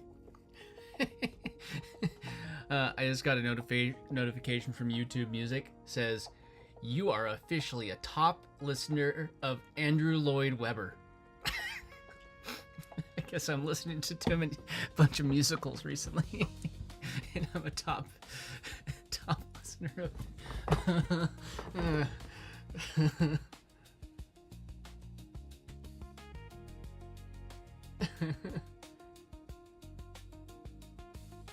That sounded funny. I gotta take a screenshot of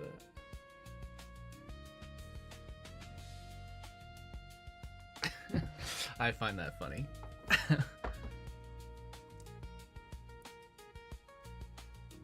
Yeah, it's just adding the directions, but okay. So let me start typing the next thing that I need to. So what I wanted, bothering me, is that if I'm on any other page, whatever, hit refresh. So, oops. You open up Codex. I'm using your competitor right now.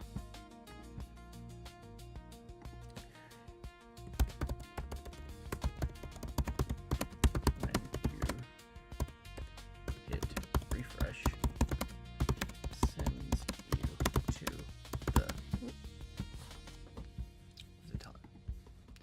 The panel already has.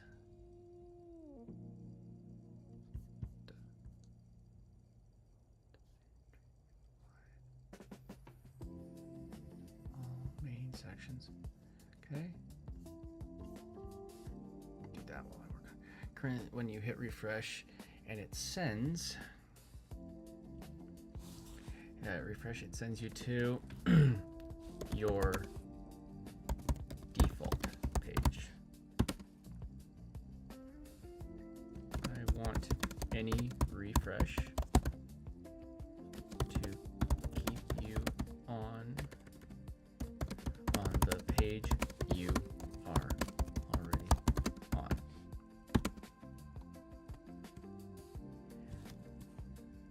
If you click the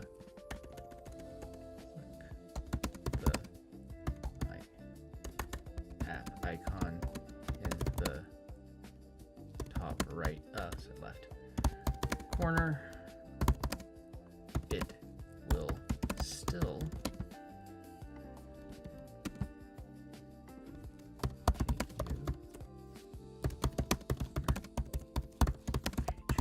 okay. And you will log in to your default page. There's another thing I wanted to just. This also, when you hit, also.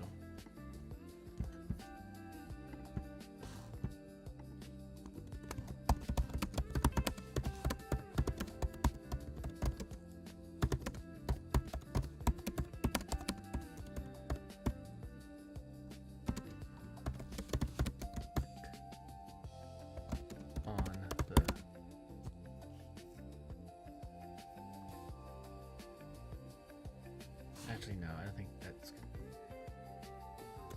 Let's just start with this. I was saying maybe click this, but it's going to confuse people.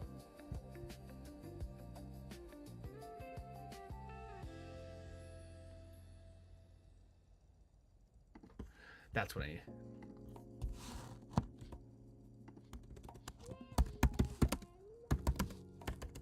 So, in the settings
let it finish doing what it's doing before I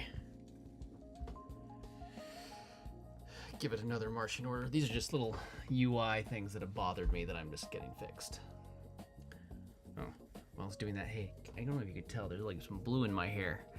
My niece was, she was dyeing her hair the other day. And then they're like, you want some? I'm like, sure. Like I'm being the cool uncle. So they threw some paint in my hair, or hair dye, and it's still there. My hair is kind of dark right now because I've been wearing a lot of hats. But when I'm not wearing hats, my hair turns like white. Let's check it out. Check this out. Fresh. So now I want everything to be clear. I don't want anybody to ever get lost.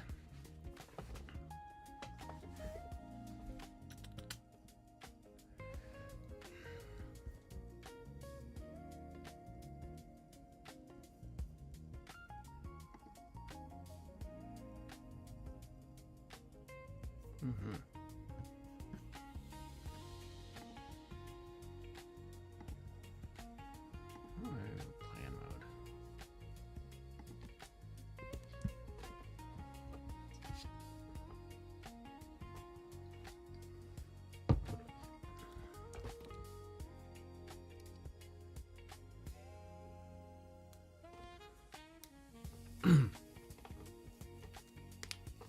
And in case you're like part of, there's a community that's, and again, like people aren't, I was looking at letting people in the reason why I added this, and this doesn't seem like a crypto-y thing at all, which it's not.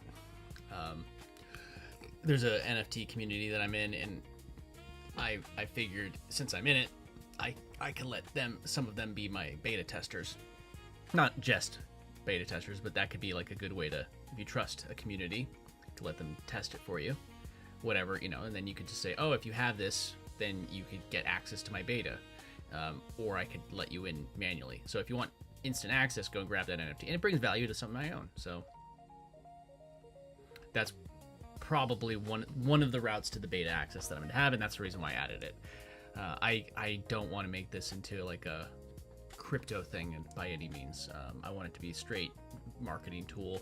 And if people want to add that, I might add stuff in later, but this is a strict, AI tool at the moment. But I might just add that one little crypto gate. And it'd be cool to figure it out. But let's see. I feel like if I talk about that stuff, people think I don't want it to blur the lines. Because I feel like people don't understand it and they just, right.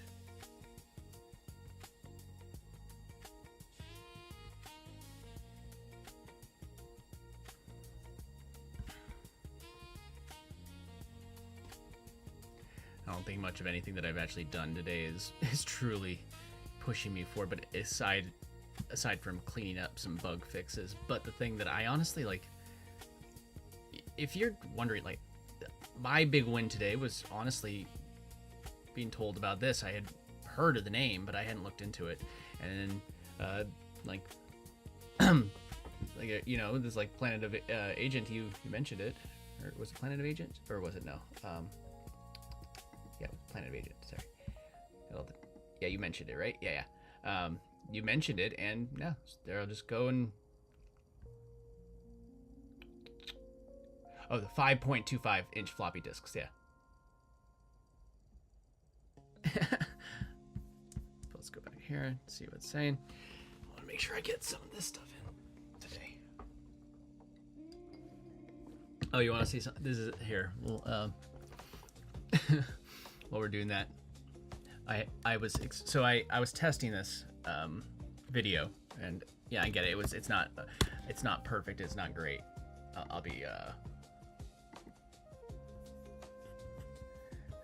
So I uploaded this video, which was my first test. I'm trying to make it so I can get a consistent output, exactly how I want in this particular style, but in AI. So what it kind of created, I'm going to mute it. You hear a little bit of the voice. The company behind Claude AI. It's not bad, but so it's basically a slideshow with an AI voice. what it created for me, not great. Threw a couple things in the background, like you see. I told it to use. I was trying to create something more like a Vox video, but this person went out of their way to tell me that my video sucked, and power to I said, watch one of my other 590 videos. They got mad at one. I think people don't actually know how to do research on creators. They don't know how to do any, like, they just watch something and they but the thing that's funny about it is, like, when somebody does this, it just triggers the algorithm to show these videos to more people. So it's like people, they make an effort to talk shit on you to your face, but you're actually just getting more people to see your content. So it's just a funny way that people think. But then watch one of my 590 videos. So great, but if no reason to trust it. So what's the trust? So here's what's the trust: that it's a slideshow. So if I did a voiceover with my own voice and did a slideshow, would you trust it more? Your question, your lack of trust isn't in the fact that it's that it's AI created. But it was. At 4:20, It's that the voiceover didn't sound enough like a human. That's where you're actually having your problem. I guarantee this person that went out of their way to, talk crap on this video that the only reason I posted it and didn't work on it more is because it was topical. It was about the Anthropic leak, and I'm still working on better ones and fine tuning it. And I tested it with this thing because I was trying to get a Vox style video. And this was a relevant video, and I was experimenting. And I disagree wholeheartedly with what this person said, and said that they wouldn't trust it, because I guarantee this person watches a slew of AI videos. I just wanted to I was using Microsoft's local text-to-speech that generated that voiceover on my computer with no API key. And yes, once I'm ready, I'll just go ahead and link up my 11 Labs API key and get some of the best voice sounds. Those people, they don't know. If it sounded right, they would just assume that it's me doing a voiceover. This is a step where I'm experimenting until I figure out a way to fine-tune it how I want my videos to look, and then it becomes templatized. So instead of me focusing on editing the video and doing that part, I could focus on curating the actual accurate content. So I go and have automations go and do the research, and then instead of me focusing on doing the research, the initial research, I created the automations, and instead of me creating the actual actual video itself, at the end, I could focus on just looking at the data that it collected, fine-tuning it, making sure that the script is perfect, making sure the data is perfect, making sure all of that part is perfect, give it the thumbs up, it generates me the rough cut, I make notes, and it makes modifications until it's right. And that, now, while it's making those modifications, I could go off and do something else. I could just say, no, here's my notes, and it goes and works for me. So that's a better use of my time. If the value is in the actual information and it's sounding like a human, then that's easily fixable. Their complaint was that the voice didn't sound human enough, and that it was a slideshow. And granted, I'm not very happy with the overall result as a whole, but it obviously didn't get insane. It got 40 views because it's a video that style that I haven't, but I'm experimenting.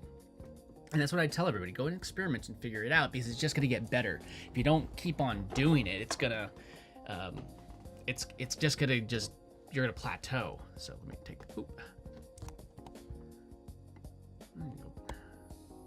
many things open. There you go. Okay, so now it's resistance, pushing, refresh. Okay. Tab, persistent, refresh. Fix that. There, so yeah, go and create something. Like, I'm going to continue fine-tuning this. My goal is that it goes and does my daily research, presents me with video ideas. Then I can personally go through that information myself, or give myself the outline. Then I read it myself. Okay, I like this. Create me my script. And then since I've already consumed the information, I could easily just take that information and make sure that I'll listen to the script or read it.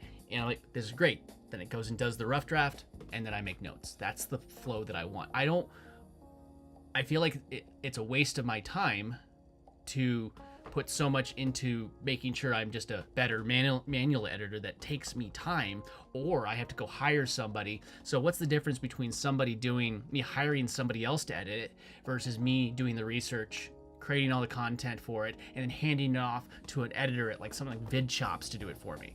So if I can get AI to actually edit a video well for me, and I want to build Eternal. This is something on my to-do list as well, that I could combine vibe editing and also traditional editing in one terminal. I could see that being like a really the future. I know that Descript does it a little bit of it, but Descript, they've changed too much of. I want a full-on Final Cut, Premiere, traditional editing suite that also has vibe editing built in. And I think that I could build that based off of what I've already found and what I've already started to put together. I have my focus right now. But if I can get these videos just to come out exactly templatized, then I could just have it go research, present me with the data, and then I put, it's in my voice, and I give it the thumbs up. I want to be the manager of my content, not necessarily the person that is doing all of the manual labor. I want to be the manager. The manager has more power. The manager is usually smarter about this stuff. I don't want to be the employee. I want to be the manager, and the AI is the employee. That's plain and simple. All right, check this, see how it's going. Everything is working. All verifications. Okay, pass. All right, let's try it. Let's test it all out. Let's refresh just to make sure everything's good. So if I go to traffic, hit refresh, should keep you on traffic. If I hit this, I think profile is my default still. Profile. If I hit this, let's see what happens here.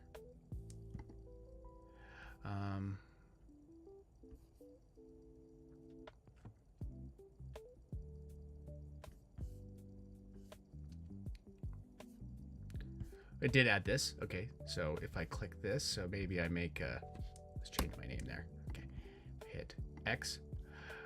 User has unsaved shit. Good, dude. I like that. So if I just hit save and close. Okay. Now if I hit that, one thing.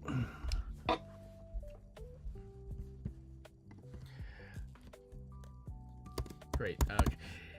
Now, what solution can we have for the refresh when there is a pop-up like settings? Can we have, if the settings tab settings pop-up is open and we hit refresh, it should stay open until we close it properly.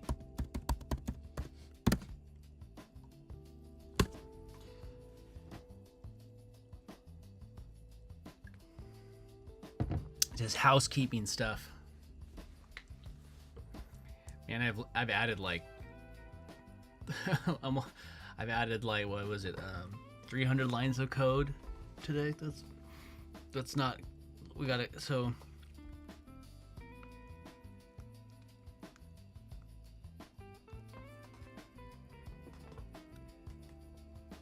once this is done, what I'll do is I will have it audit everything we've worked on today and make sure that everything is code efficient.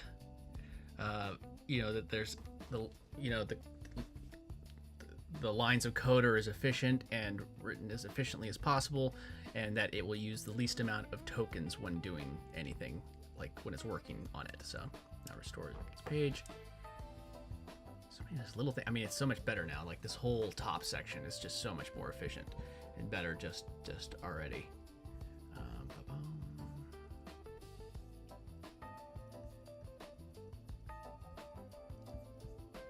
Oh, there's one more thing I'm going to add.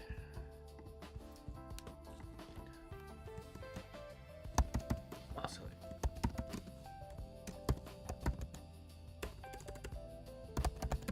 should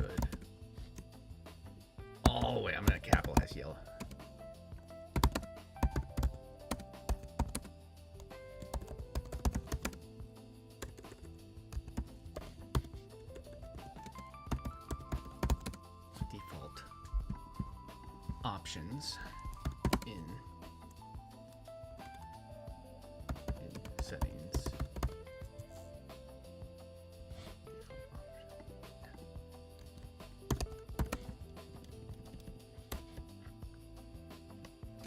If we add a new tab, it should show there, and when we reorder the tabs, they should match that order in that drop-down list.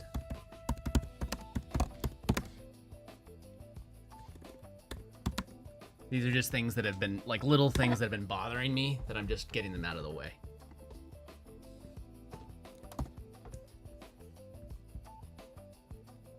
So now, if I go to settings, hit refresh, there we go. It doesn't make the page go away. I love it. This has all been a lot of house cleaning.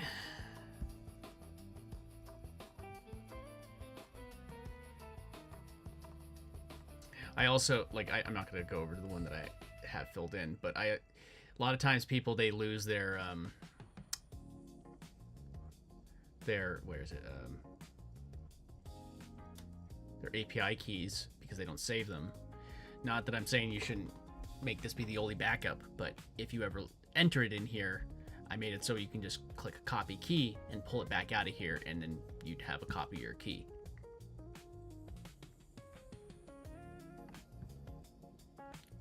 So I save and close. The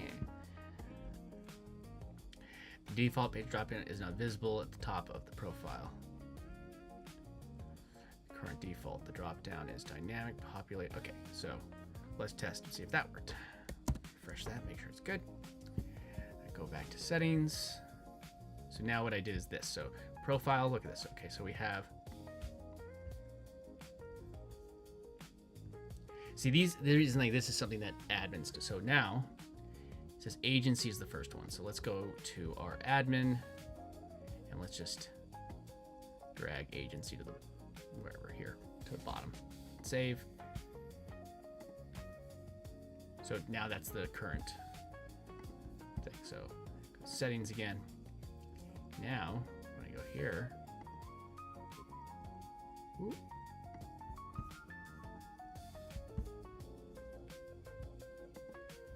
did it? No. Wait, what did I do? Oh, agency is at the bottom now, so it should be at the right. Yeah, that's what I did. So agency is all the way at the bottom. I'll put it in the middle just so I can mix it up. Save, save. So agency is in the middle. So now go here, and this list agency should be in the middle. Okay, it did. Okay, good, good, good. It did. And so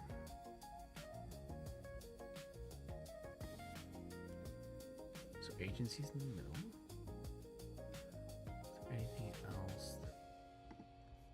Admin. So if I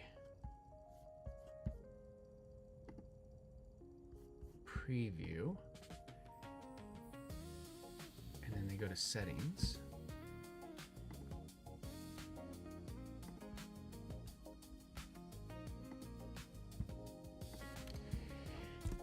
make sure this is also reflected when we are viewing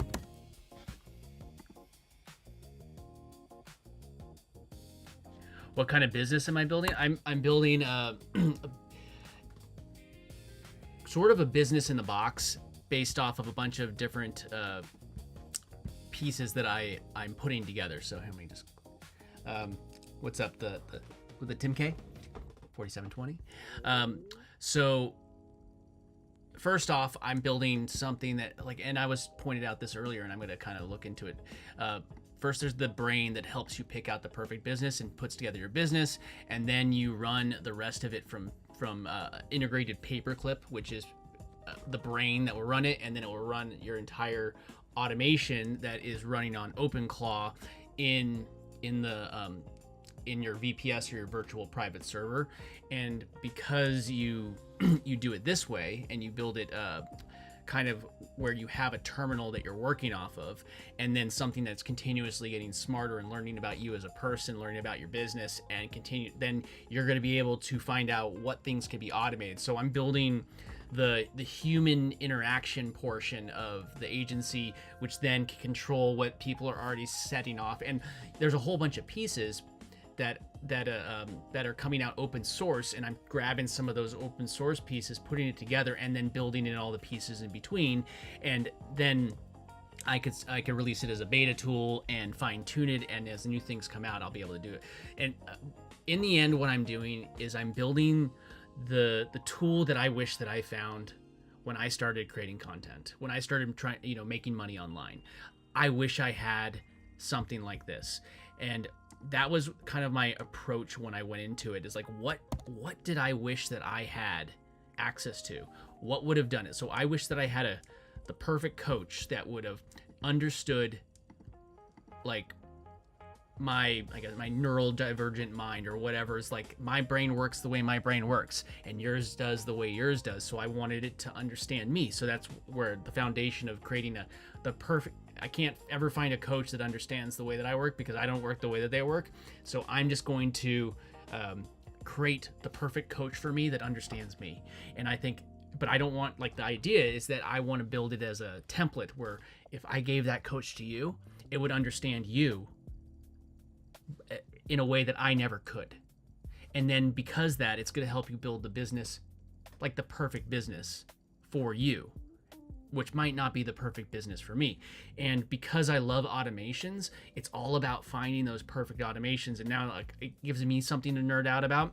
And then as other people use this tool, the entire tool, it's like, I mean, AI is doing this in general, where it's just learning off of all of our use of it. So the more that I use it, the better it's going to get at actually understanding me. But the more that you use it, the more it's going to get to understand it you. But the more people that use the tool in general, it's going to understand people better. And the more businesses that they actually are running with it, it's going to understand different business models better. So that's the grand vision. I'm like, and that's my blueprint. So whatever business you end up running, like, just start. Like, that is my number one advice, no matter what it is. This started off as a pin board, and it evolved into this. I'm like, it didn't even start with this as my main idea, but I'm just fine tuning little tiny housekeeping things today. But I do need to dive into this one, because I think that this could be built into the whole entire level of my agent, that, like, coach that gets to know you better. So I need to do some research on this today, and I might be able to wrap it right into this is a chatbot wrapper around a single API. See, this is already sounding exactly like what I need. So I'm going to do more research on that. And I think that's the beautiful thing about what's going on right now, is like, there's so much open source code. Go and find the use case. And if you can't find the use case, like, I was already working on something, some person just released this. Fantastic. I don't have to think about it anymore. I could look at their open source code, take what I need, and then go and build on top of it. I think that's a beautiful thing. Beautiful thing. Let me go look over here. Make sure that they reflect in the when they're viewing in the. Oh, wait a second. Well, I got distracted. What I was.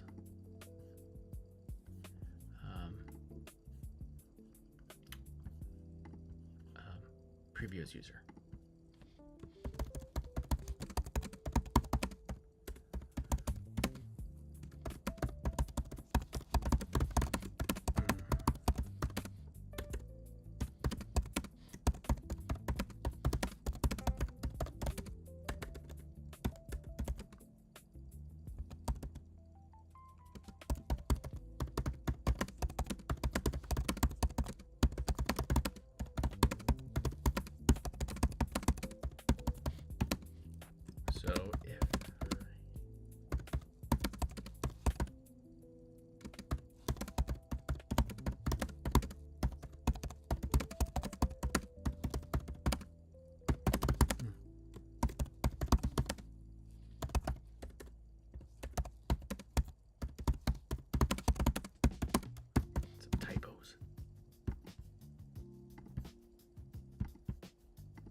wonder what my usage is right now. Probably not that high. I'm not doing anything too crazy. Oh yeah, it's not that high. It's Friday. I've only used half my usage for the week. I could double down. I'm gonna have a heavy weekend catching up with all the other half of the usage. Yeah, I got 2 hours before this resets. I'm not gonna go through that before I take a break.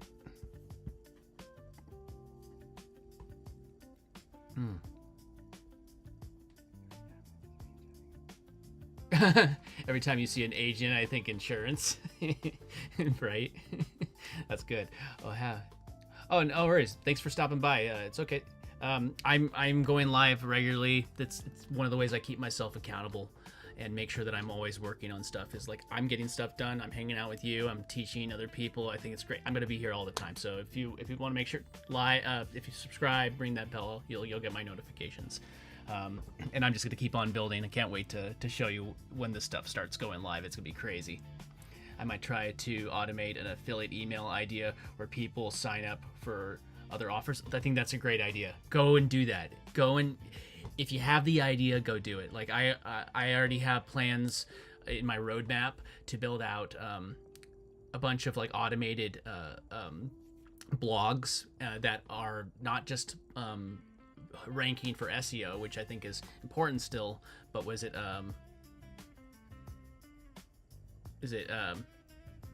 AEO is I think what we're saying. It's AI search or ASO. Is it AI search optimization? I think it's ASO is what they're calling it now instead of SEO. ASO. AI search optimization. So when you search on Google, it shows up at the top. So all these things, like you want to be discoverable, and yeah, I think it's a powerful thing. So let me just check this real quick. And thanks for stopping by. Appreciate you. The Tim K. Appreciate you. Or Timk. Am I saying that right? You tell me. Appreciate you. Admin mode, all 6 tabs in the drop down, preview and user. Okay. So let's just check this out, see if it actually did it. So settings, let's go to admin, and now I'm gonna so if I preview user, so these are visible, preview user, they should be able to go to, I don't ever look too much into the dead internet theory, but I'll look into it in a second. Yeah.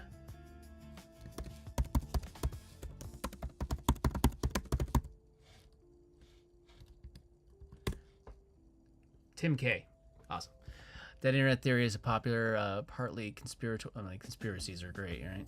Usually, in theory, partially iconic belief that the internet has become, since roughly 2000, a largely artificial space where the majority of content and activity is produced by I think that you're not wrong. I don't think about a lot of that. I think that there's a balance between something like this. I do believe you're not wrong. I think that there's so much of this is just fabricated. You could go look at the leak that happened at Anthropic the other day, and they were talking about how they have actual AI agents that go in and put code into public Git projects and don't disclose that it is actually an AI agent doing it. So I actually, to a level, I don't believe it's as far down as all of it is dead. I think that everything on the internet is all controlled, and the narrative, not everything, like I'm creating something that's actually original, so that can't be 100% true, and I still think it's original even though I'm using AI to create it, but I'm still a human that's using to create it. But I think that there's a lot of the internet that's just automated now, and just about getting our attention. You could look at what happened with YouTube and Google, not YouTube and Meta recently, in that lawsuit about, they were well aware of things that happened, but they just chose to just dive into these algorithms because these companies just want money. So I do believe that the people that own the biggest parts of the internet do manipulate it to get our attention. There's always, you can go down a conspiracy rabbit hole. I do believe that part, but 100%. Have a good one, Tim. Appreciate you. Cool. So let me just go back here. Let me check out my thing. So I was saying preview as user. So now if I go to settings, I should just see. Nope, did not work. Okay.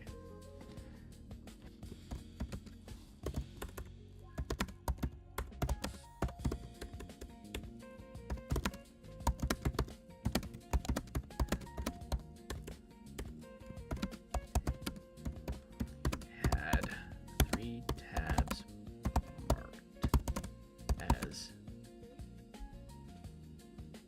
visible and clicked preview as user, then they should only see those 3 tabs as options in the default tab selector.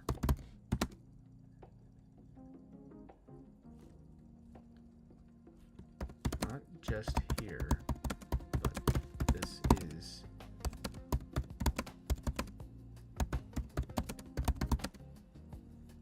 while running in this mode.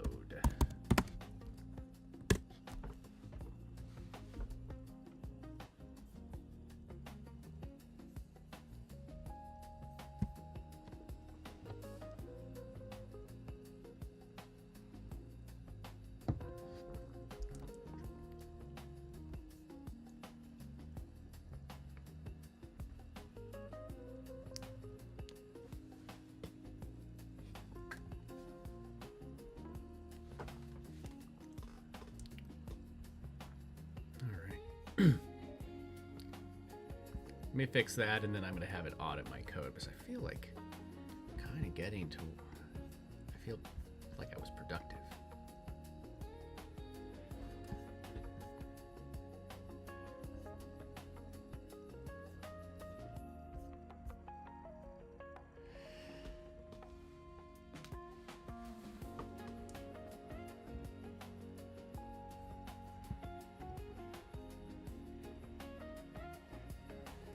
What's that? Okay, the code is correct, but I forgot to bump the version after the last set of changes. The browser is still loading the cat. Okay, only the 3 enabled tabs appear. Now reset. Okay, let's try it now. Refresh.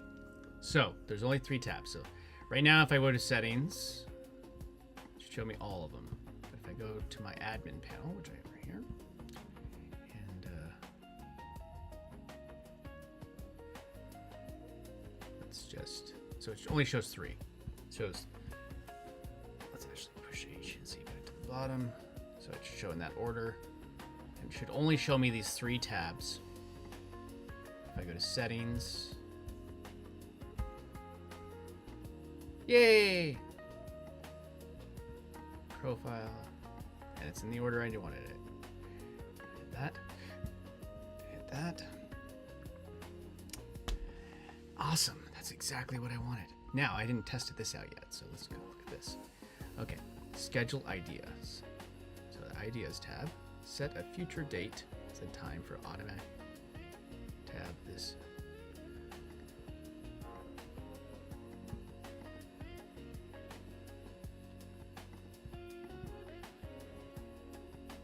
Let me actually. I see you have a date / time option to make a tab go live or turn. We also have a timer option. Say I ask it to just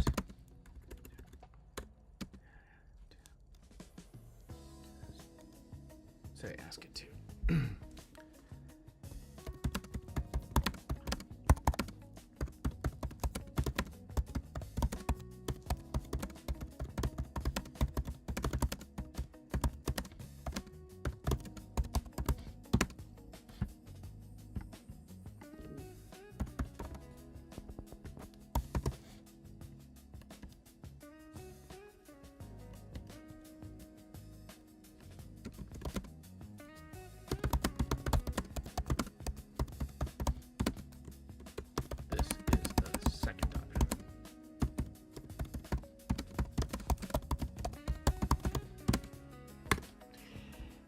no reason not to have that, but yeah, it seems to good. So I can go live or take offline. The idea would be like, so say this is a live tab, and like the agency, you have it for a week, and I'd be able to set it, say, after they subscribe, I could start a timer, and that's why I was asking for the timer, saying like, oh, they subscribed, so 7 days after after this goes live, or they sign up, then that tab would disappear, and maybe I could have something else like a bumper saying, hey, sign up here, or you no longer have access to this. That way it could be people that sign up for a trial.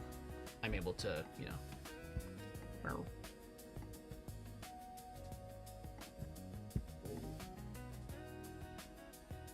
fix it. Claude.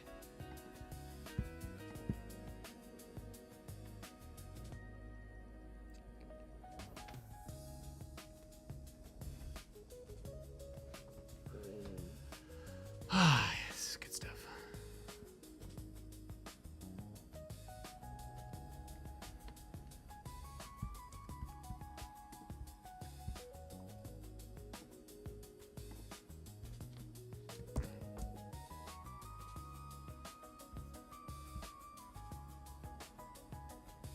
Mm-hmm.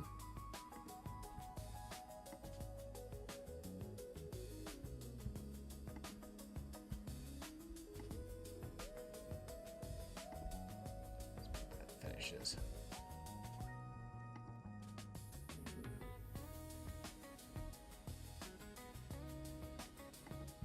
Yeah, I might go live again tonight. I have this other layout.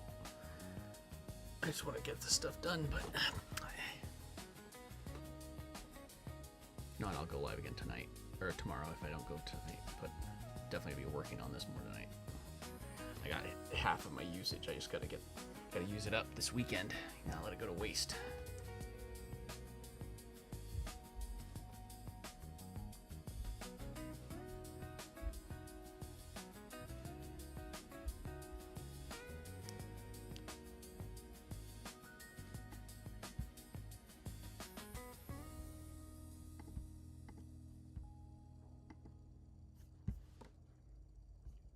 All right, so I've added like 500 lines of code during this session, so I'm going to audit it, see if I can get it to go down.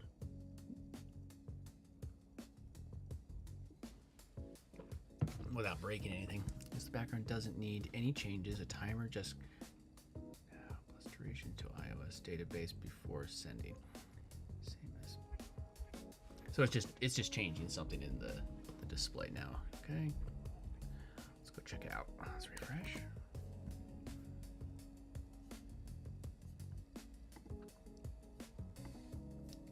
Actually, did it revert back to this?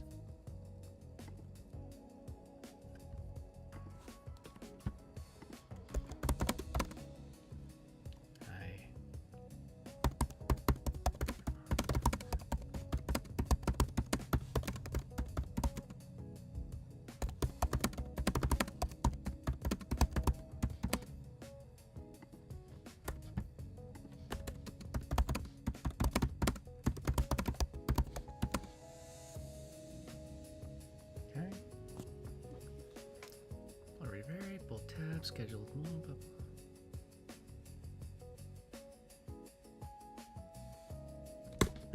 Work on that while I check this out.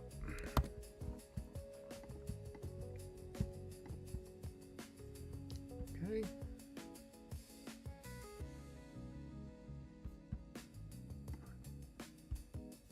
So now, there we go. So I added a timer feature. So it'd be like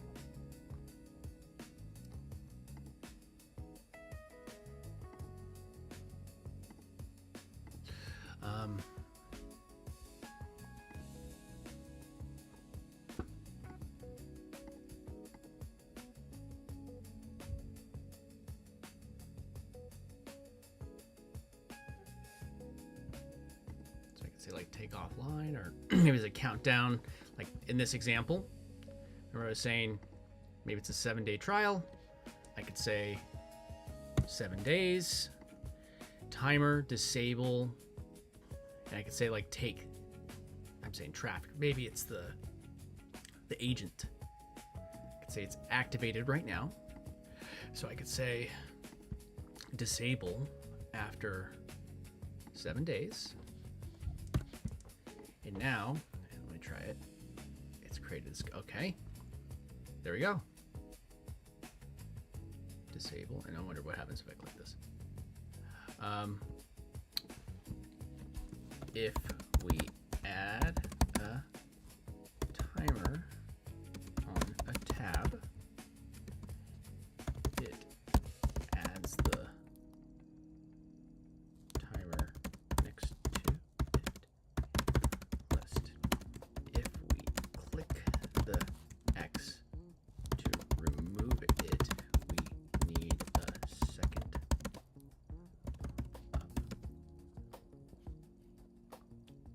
making sure we want to make those changes, and if they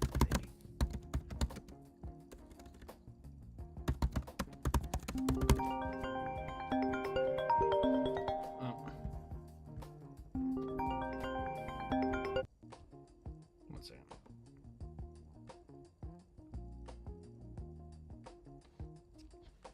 Hold on one second. I'm going to answer a phone call real quick. I'll be right back. Hello, hello, hello.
I'm back.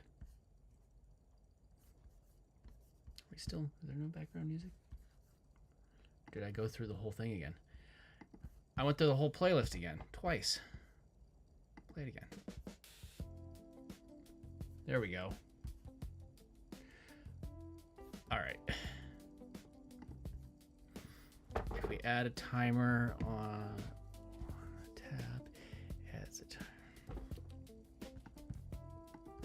The X to remove it, and the second part.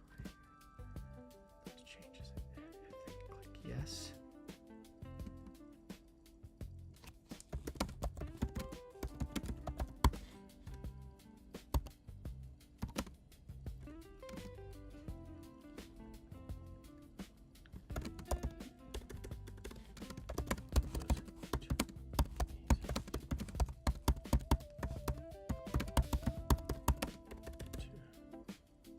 Permanently.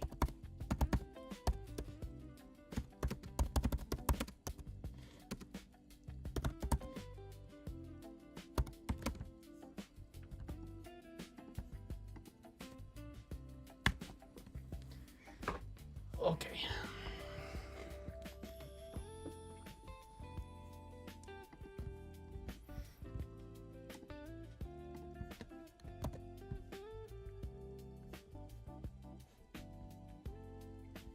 like what I've created today. Didn't even know this is what I would work on, but it did.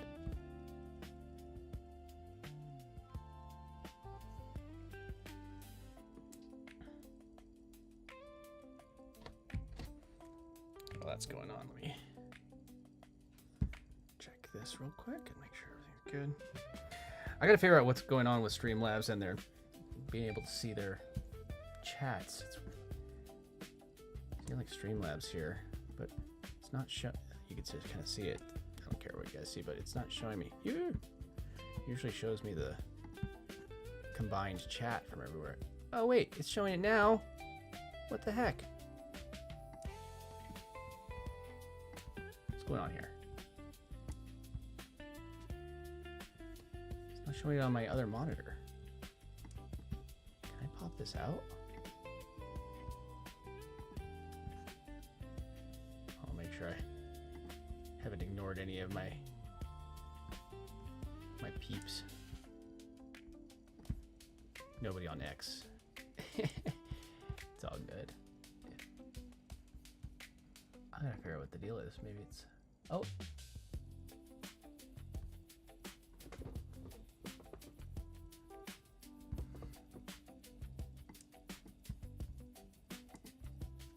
Okay, of course now it works. But it's only showing me...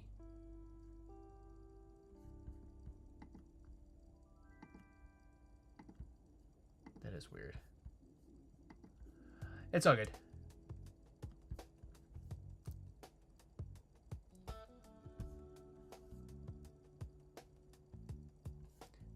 I'm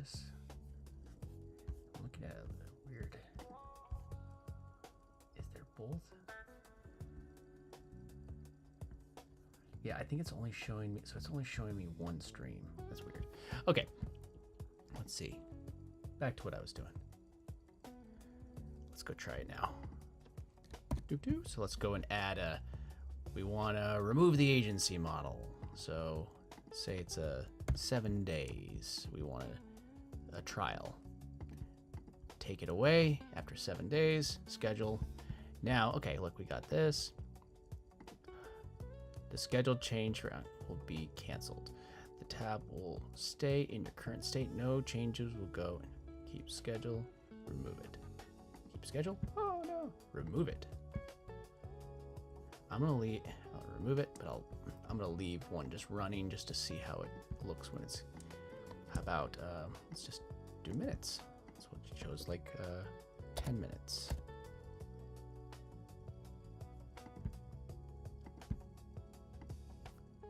So it's showing 9 minutes.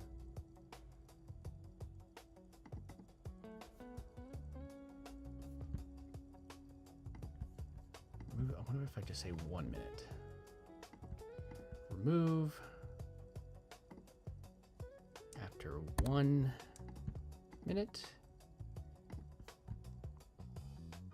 Guess we'll just see what happens after 1 minute. It automatically toggles it off. Guess we'll just be patient on that one. Okay. Great.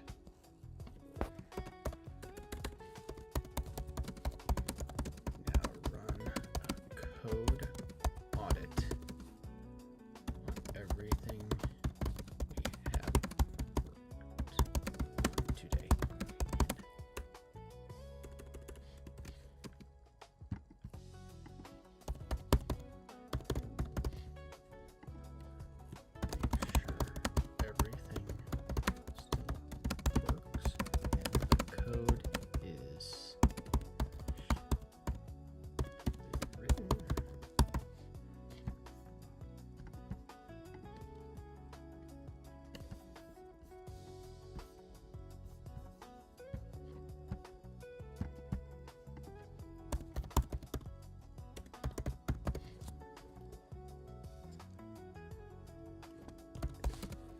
Still works.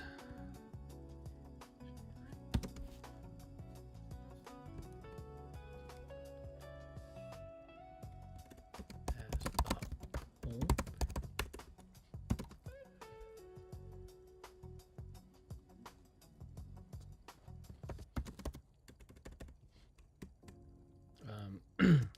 So it is structured.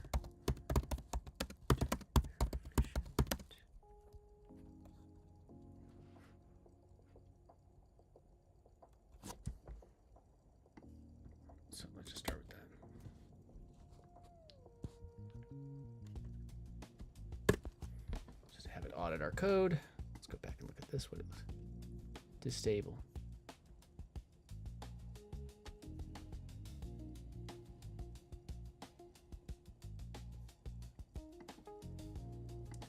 I don't know if that actually even did it actually. Ah, that's another thing. I refreshed it and it didn't save it. So got some work to do on that one, but it did remove the thing. Oh no, it didn't. It removed it.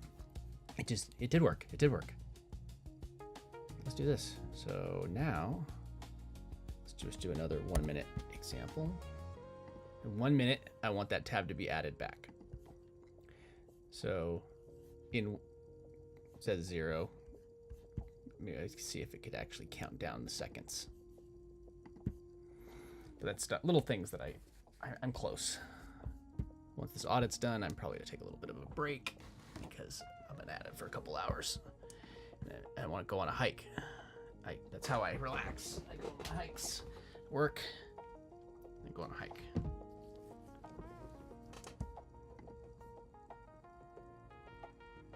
So we had what?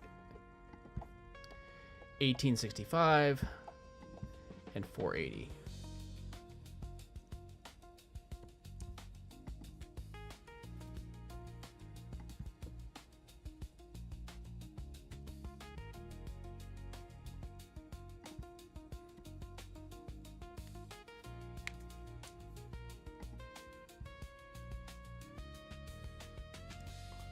Gap.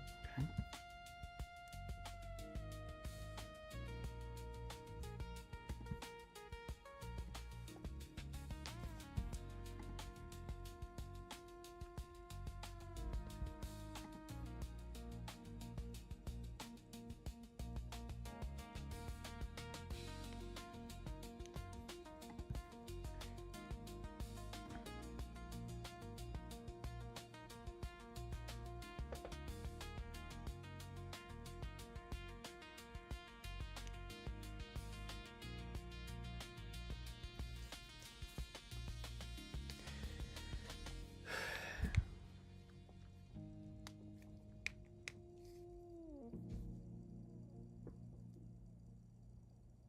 Oh, Facebook automation? Sorry, I missed that. I missed that from way earlier. Facebook automations, you say? Yes.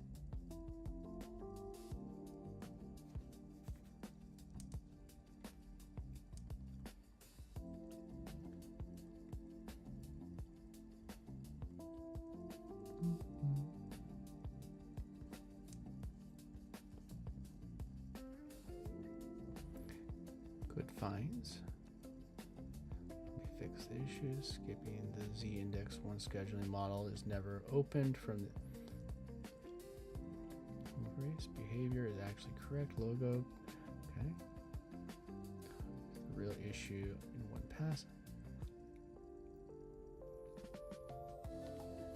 Share one pass.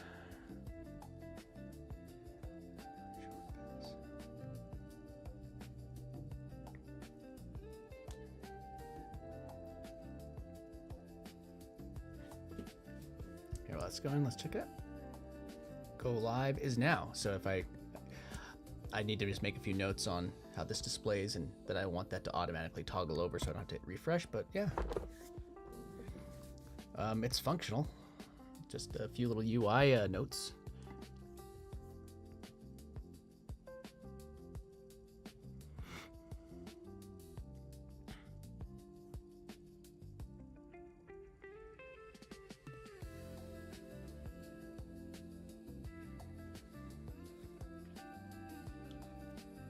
Okay, all fixes verified.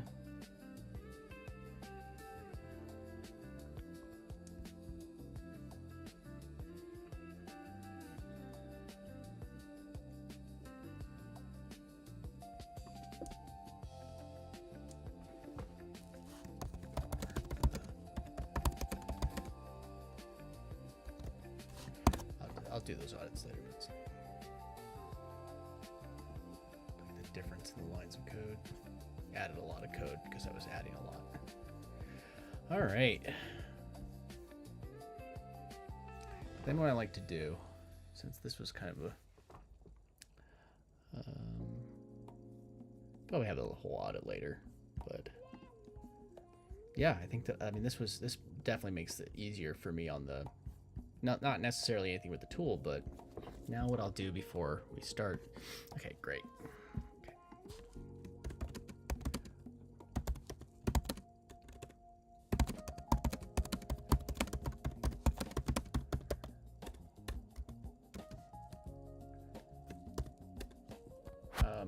Roadmap.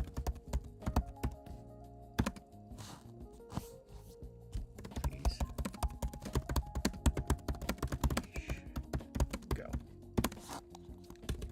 Okay. So, as we were talking about it,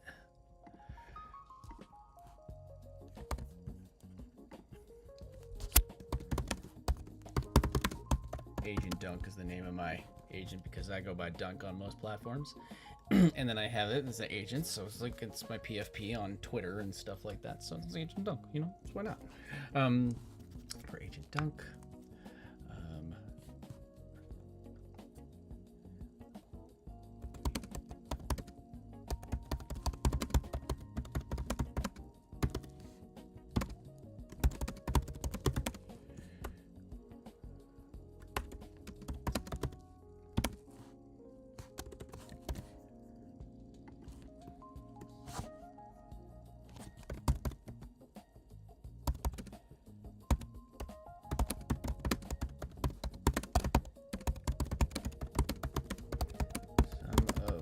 function.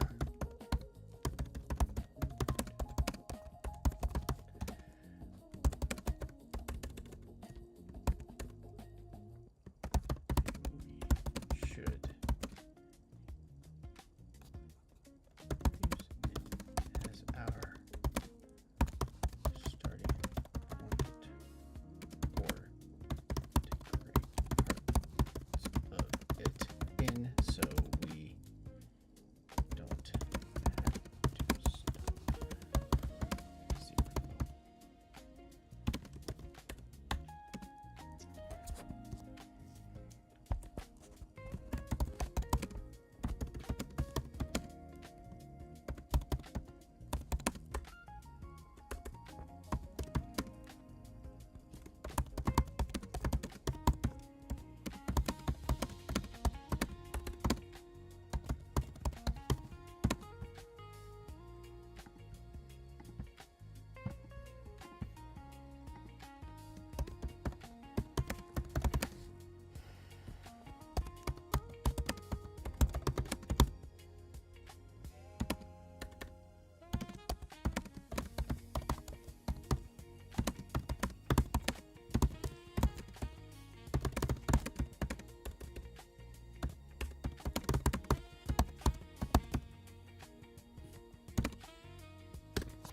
I like a roadmap file that's basically tracking the entire progress of what I'm building.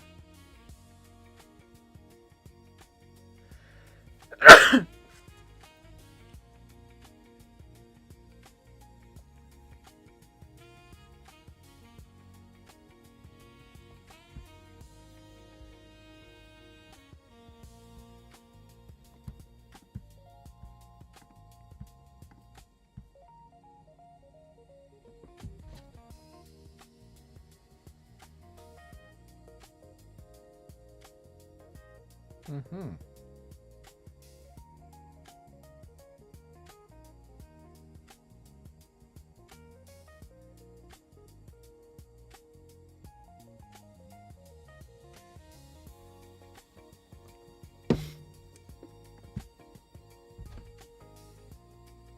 Let's see if the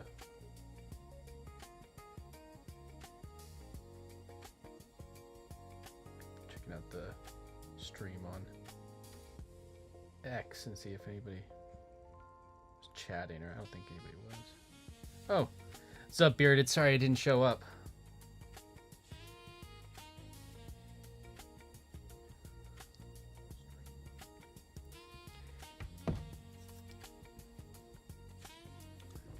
show up in here?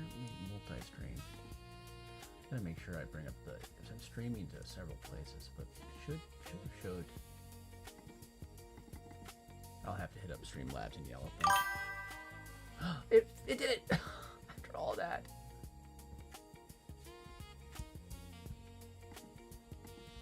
There. Jeez. Is it?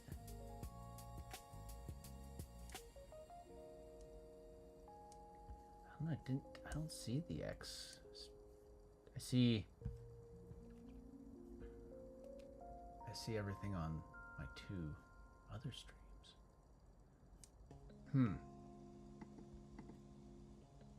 Weird.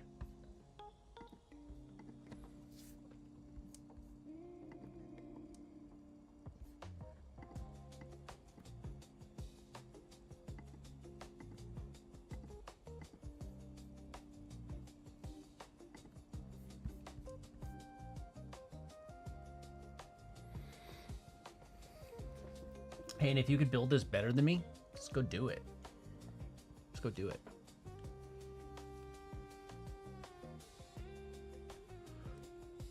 Also, if anybody wants to cut my hair, you can come over and cut my hair. I need a haircut.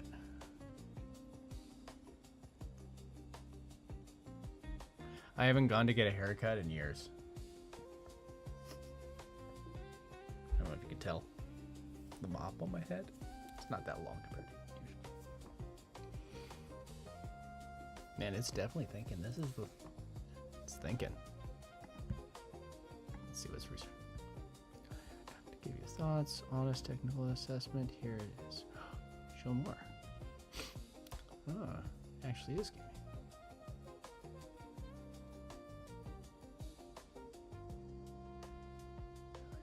Requirements.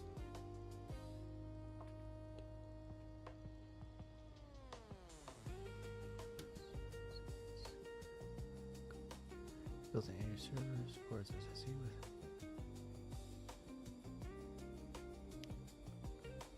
Word, Docs, Douche, Python, new agent AI agent.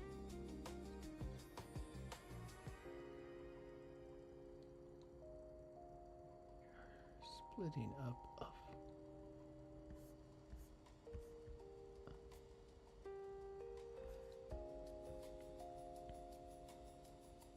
on assessment first, then ROMAT.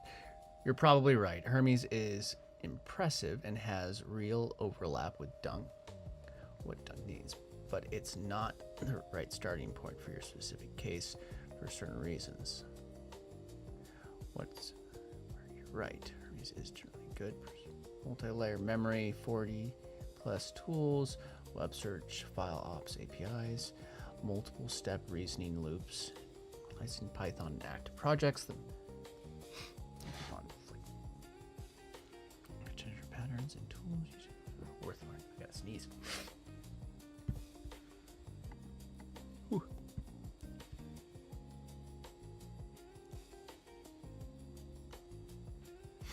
Single user first design. Hermes is built for one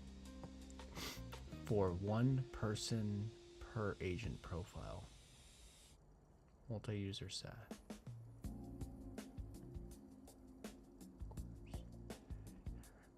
This is per user with no native data. No streaming from Python library.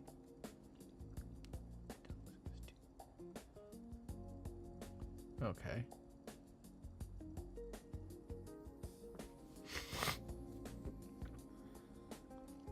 Whatever is better, it's maybe not. Without adopting the whole thing, tools use like live web search.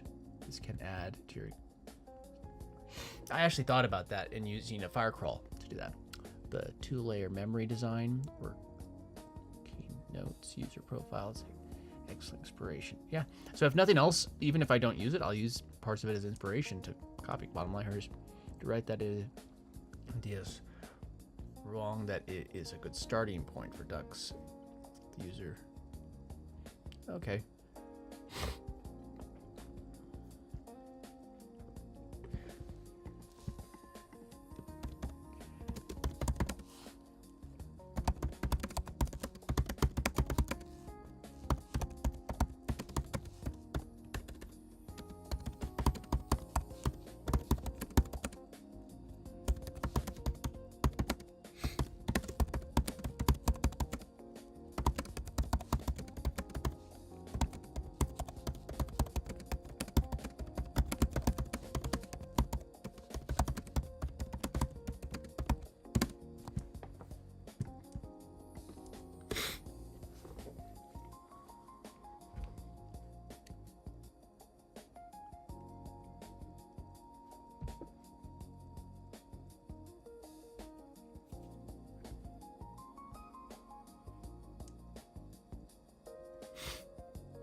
7 Hermes features worth cloning in priority order.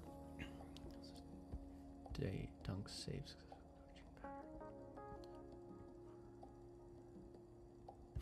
Mm-hmm.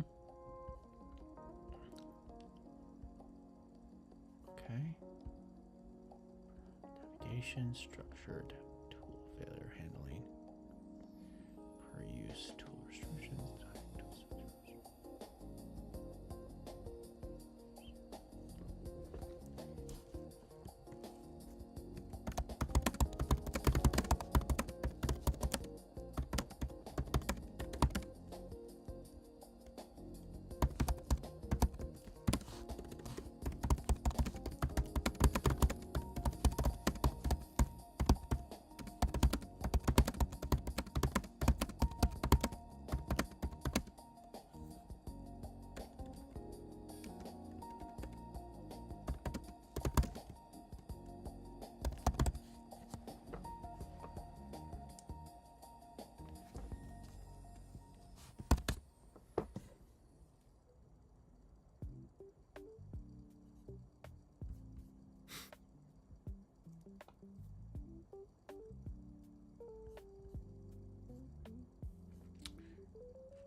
word things right.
That, and then I always like to just have it updated and give me a prompt, because then I could go and start a fresh session and not have to worry about like it losing all its context, and I make sure everything's up to date. So if anything happened to this chat, I could just start a new one, and I also have it give me a prompt just to start, make sure it's going, but all the data is there if I otherwise. But I like to just have it give me a prompt just to get it going.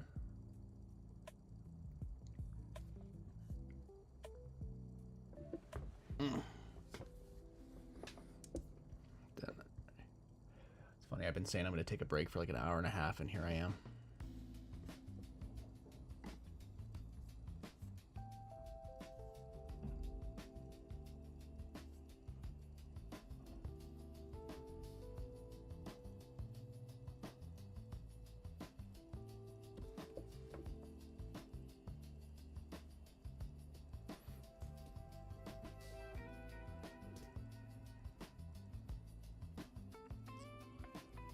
So that's this is what grows the longer it runs. That's kind of like the whole thing. I study it, tools, platform. I think that there's stuff I could learn from it, but if I have to, agentskills.os or IO.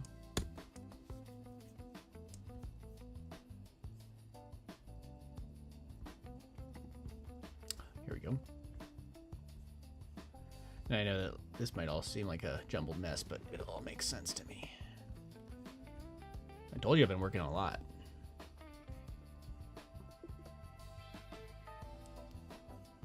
Not a lot of as many green checks as I want. So already built, complete work.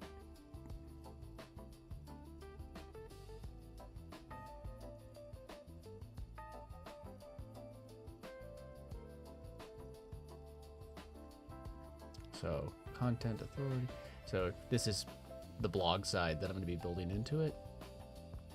YouTube. And phase 1, basically deep profile engine. It's Dunk engine thing that I was talking about.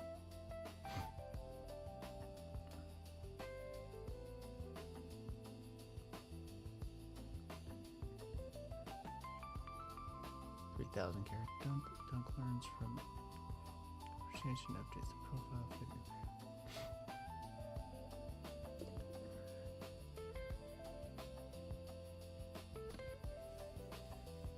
Upgrade Dunk from a stateless to true agent with live tools.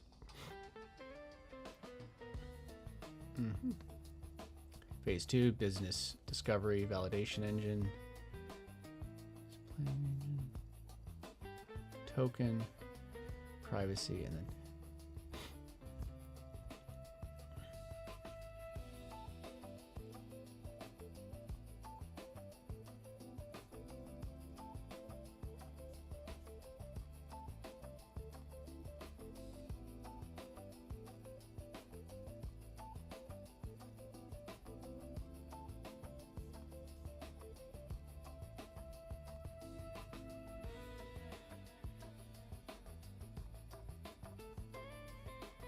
business planning engine.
Oh, it's right here, it's phase 4. I think that I need to bump that up.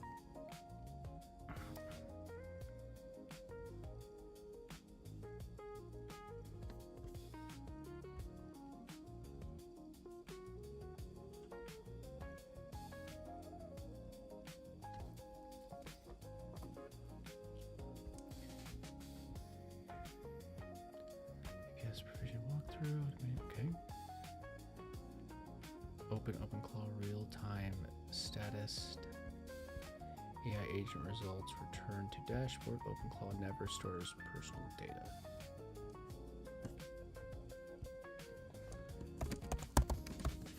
Just cancel this actually.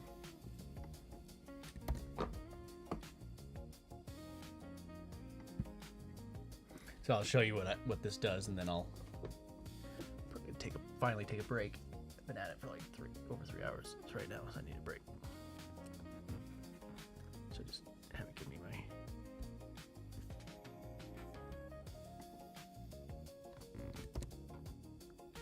did not show.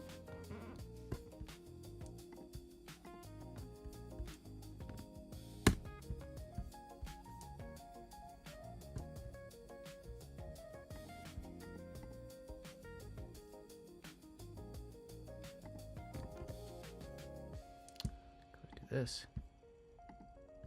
Don't try and tell me what's what. I will win. Who's?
second. It's all glitchy. See, if I bring this over here, I think it might show it again. What's going on here?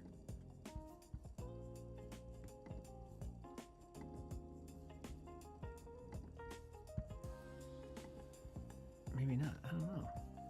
That's weird. Why are they not doing it? Show me the YouTube ones. Come on, bro.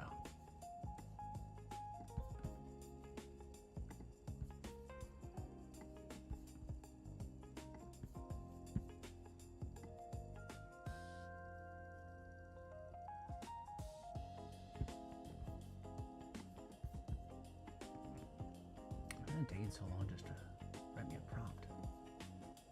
It's probably doing stuff for that. Read all the documents.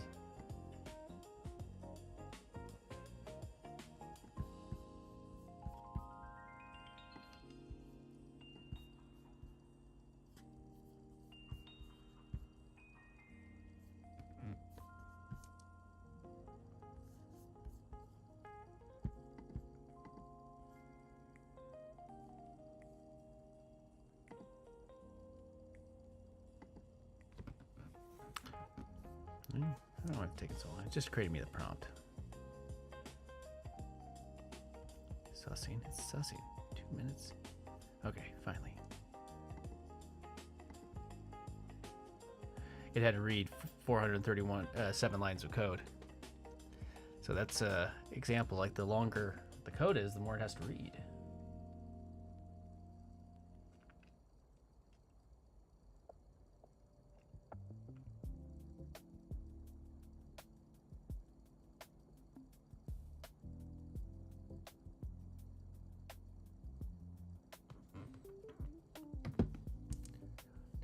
Section. I'll add one now.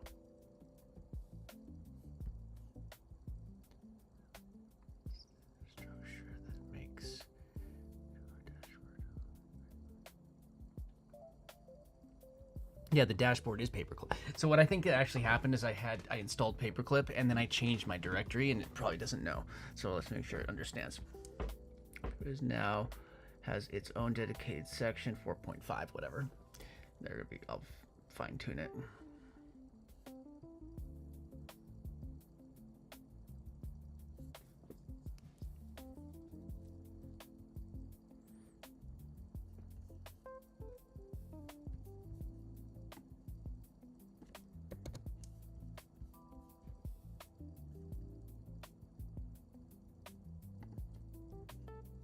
Mm-hmm.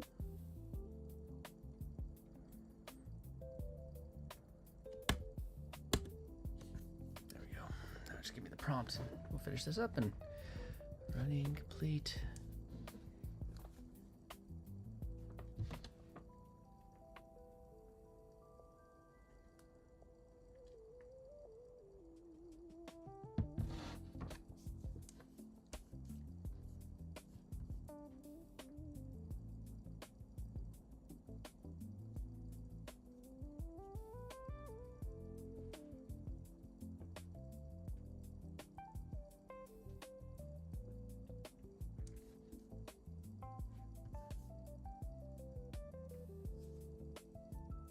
There we go.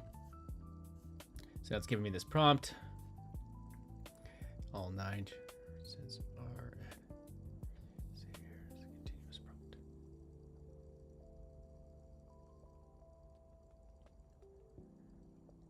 Development session, full context. Blah, blah, blah, blah, blah.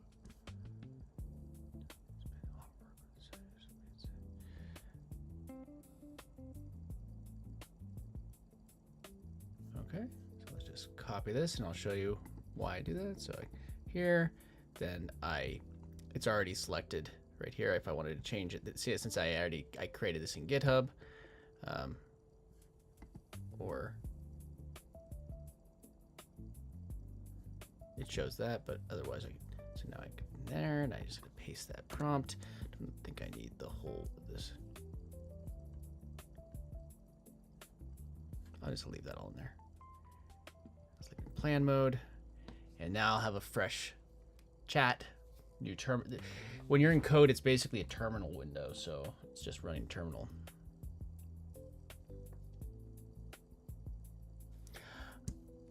And there you go. So now it says, what do you want to do with the session? And it would say like phase 0, which is stuff that I kind of got to do privately because it's going to show private stuff. Phase 4, paperclip, which is actually what I probably should be diving into next. Wire agency. So I'm going to probably be doing, but I also should make sure that it all connects, and that makes sense. Phase 1, agent dunk, add tool to use chat router. So these are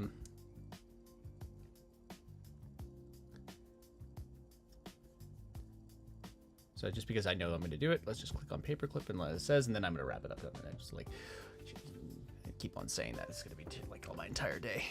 Let me explore agency related to.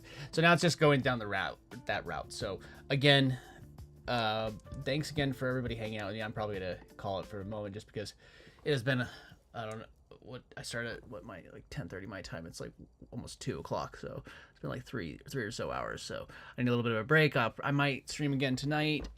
If not tonight, definitely tomorrow. It's great hanging out with everybody. Let me know if you have any more ideas, if you ever things that you think are good. I want to create this live and show you how easy it is to actually create things. I want you to show you how I created this landing page from scratch. I've been creating this tool from scratch. You saw me make changes to it during this live. I've fine-tuned it. I could change the entire look if I want to. This is just a temp look. It's probably going to get fine-tuned and cleaned up a lot and be, go and create something. Like you could say, no, I don't know how to do it. I didn't know how to do it a few weeks ago either. I had ideas. I wasn't great at coding, but I know code better now than I did a couple weeks ago because I'm involved in it now. So go out and create something, come up with whatever your idea, make something for yourself. What's a problem you have? Go and create the solution to your problem. And maybe if you throw a price tag on it, somebody else will pay you for that solution because you took the initiative to go create it. And they could have gone create it themselves, but they'd rather just pay you. It's that thought process of thinking that people, I would say they can go get Claude Code and do it themselves. Of course they can, but not everybody will. So again, thanks everybody for hanging out. Appreciate everybody. See, it's already got my plan for my next step, which I'm going to go take a break. Otherwise, I'm going to go down a crazy rabbit hole. And you know me, I'll be here until the end of the day. So again, thanks everyone for hanging out with me. I appreciate you. Had great conversations. I'll see you in the next live. Like I said, maybe tonight or tomorrow. And just make sure that you're, like the video, share it to somebody that needs it. And then also, make sure that you are subscribed to the channel so you get notifications when new videos. All right, everyone. Peace out. Again, take care. See you in the next one.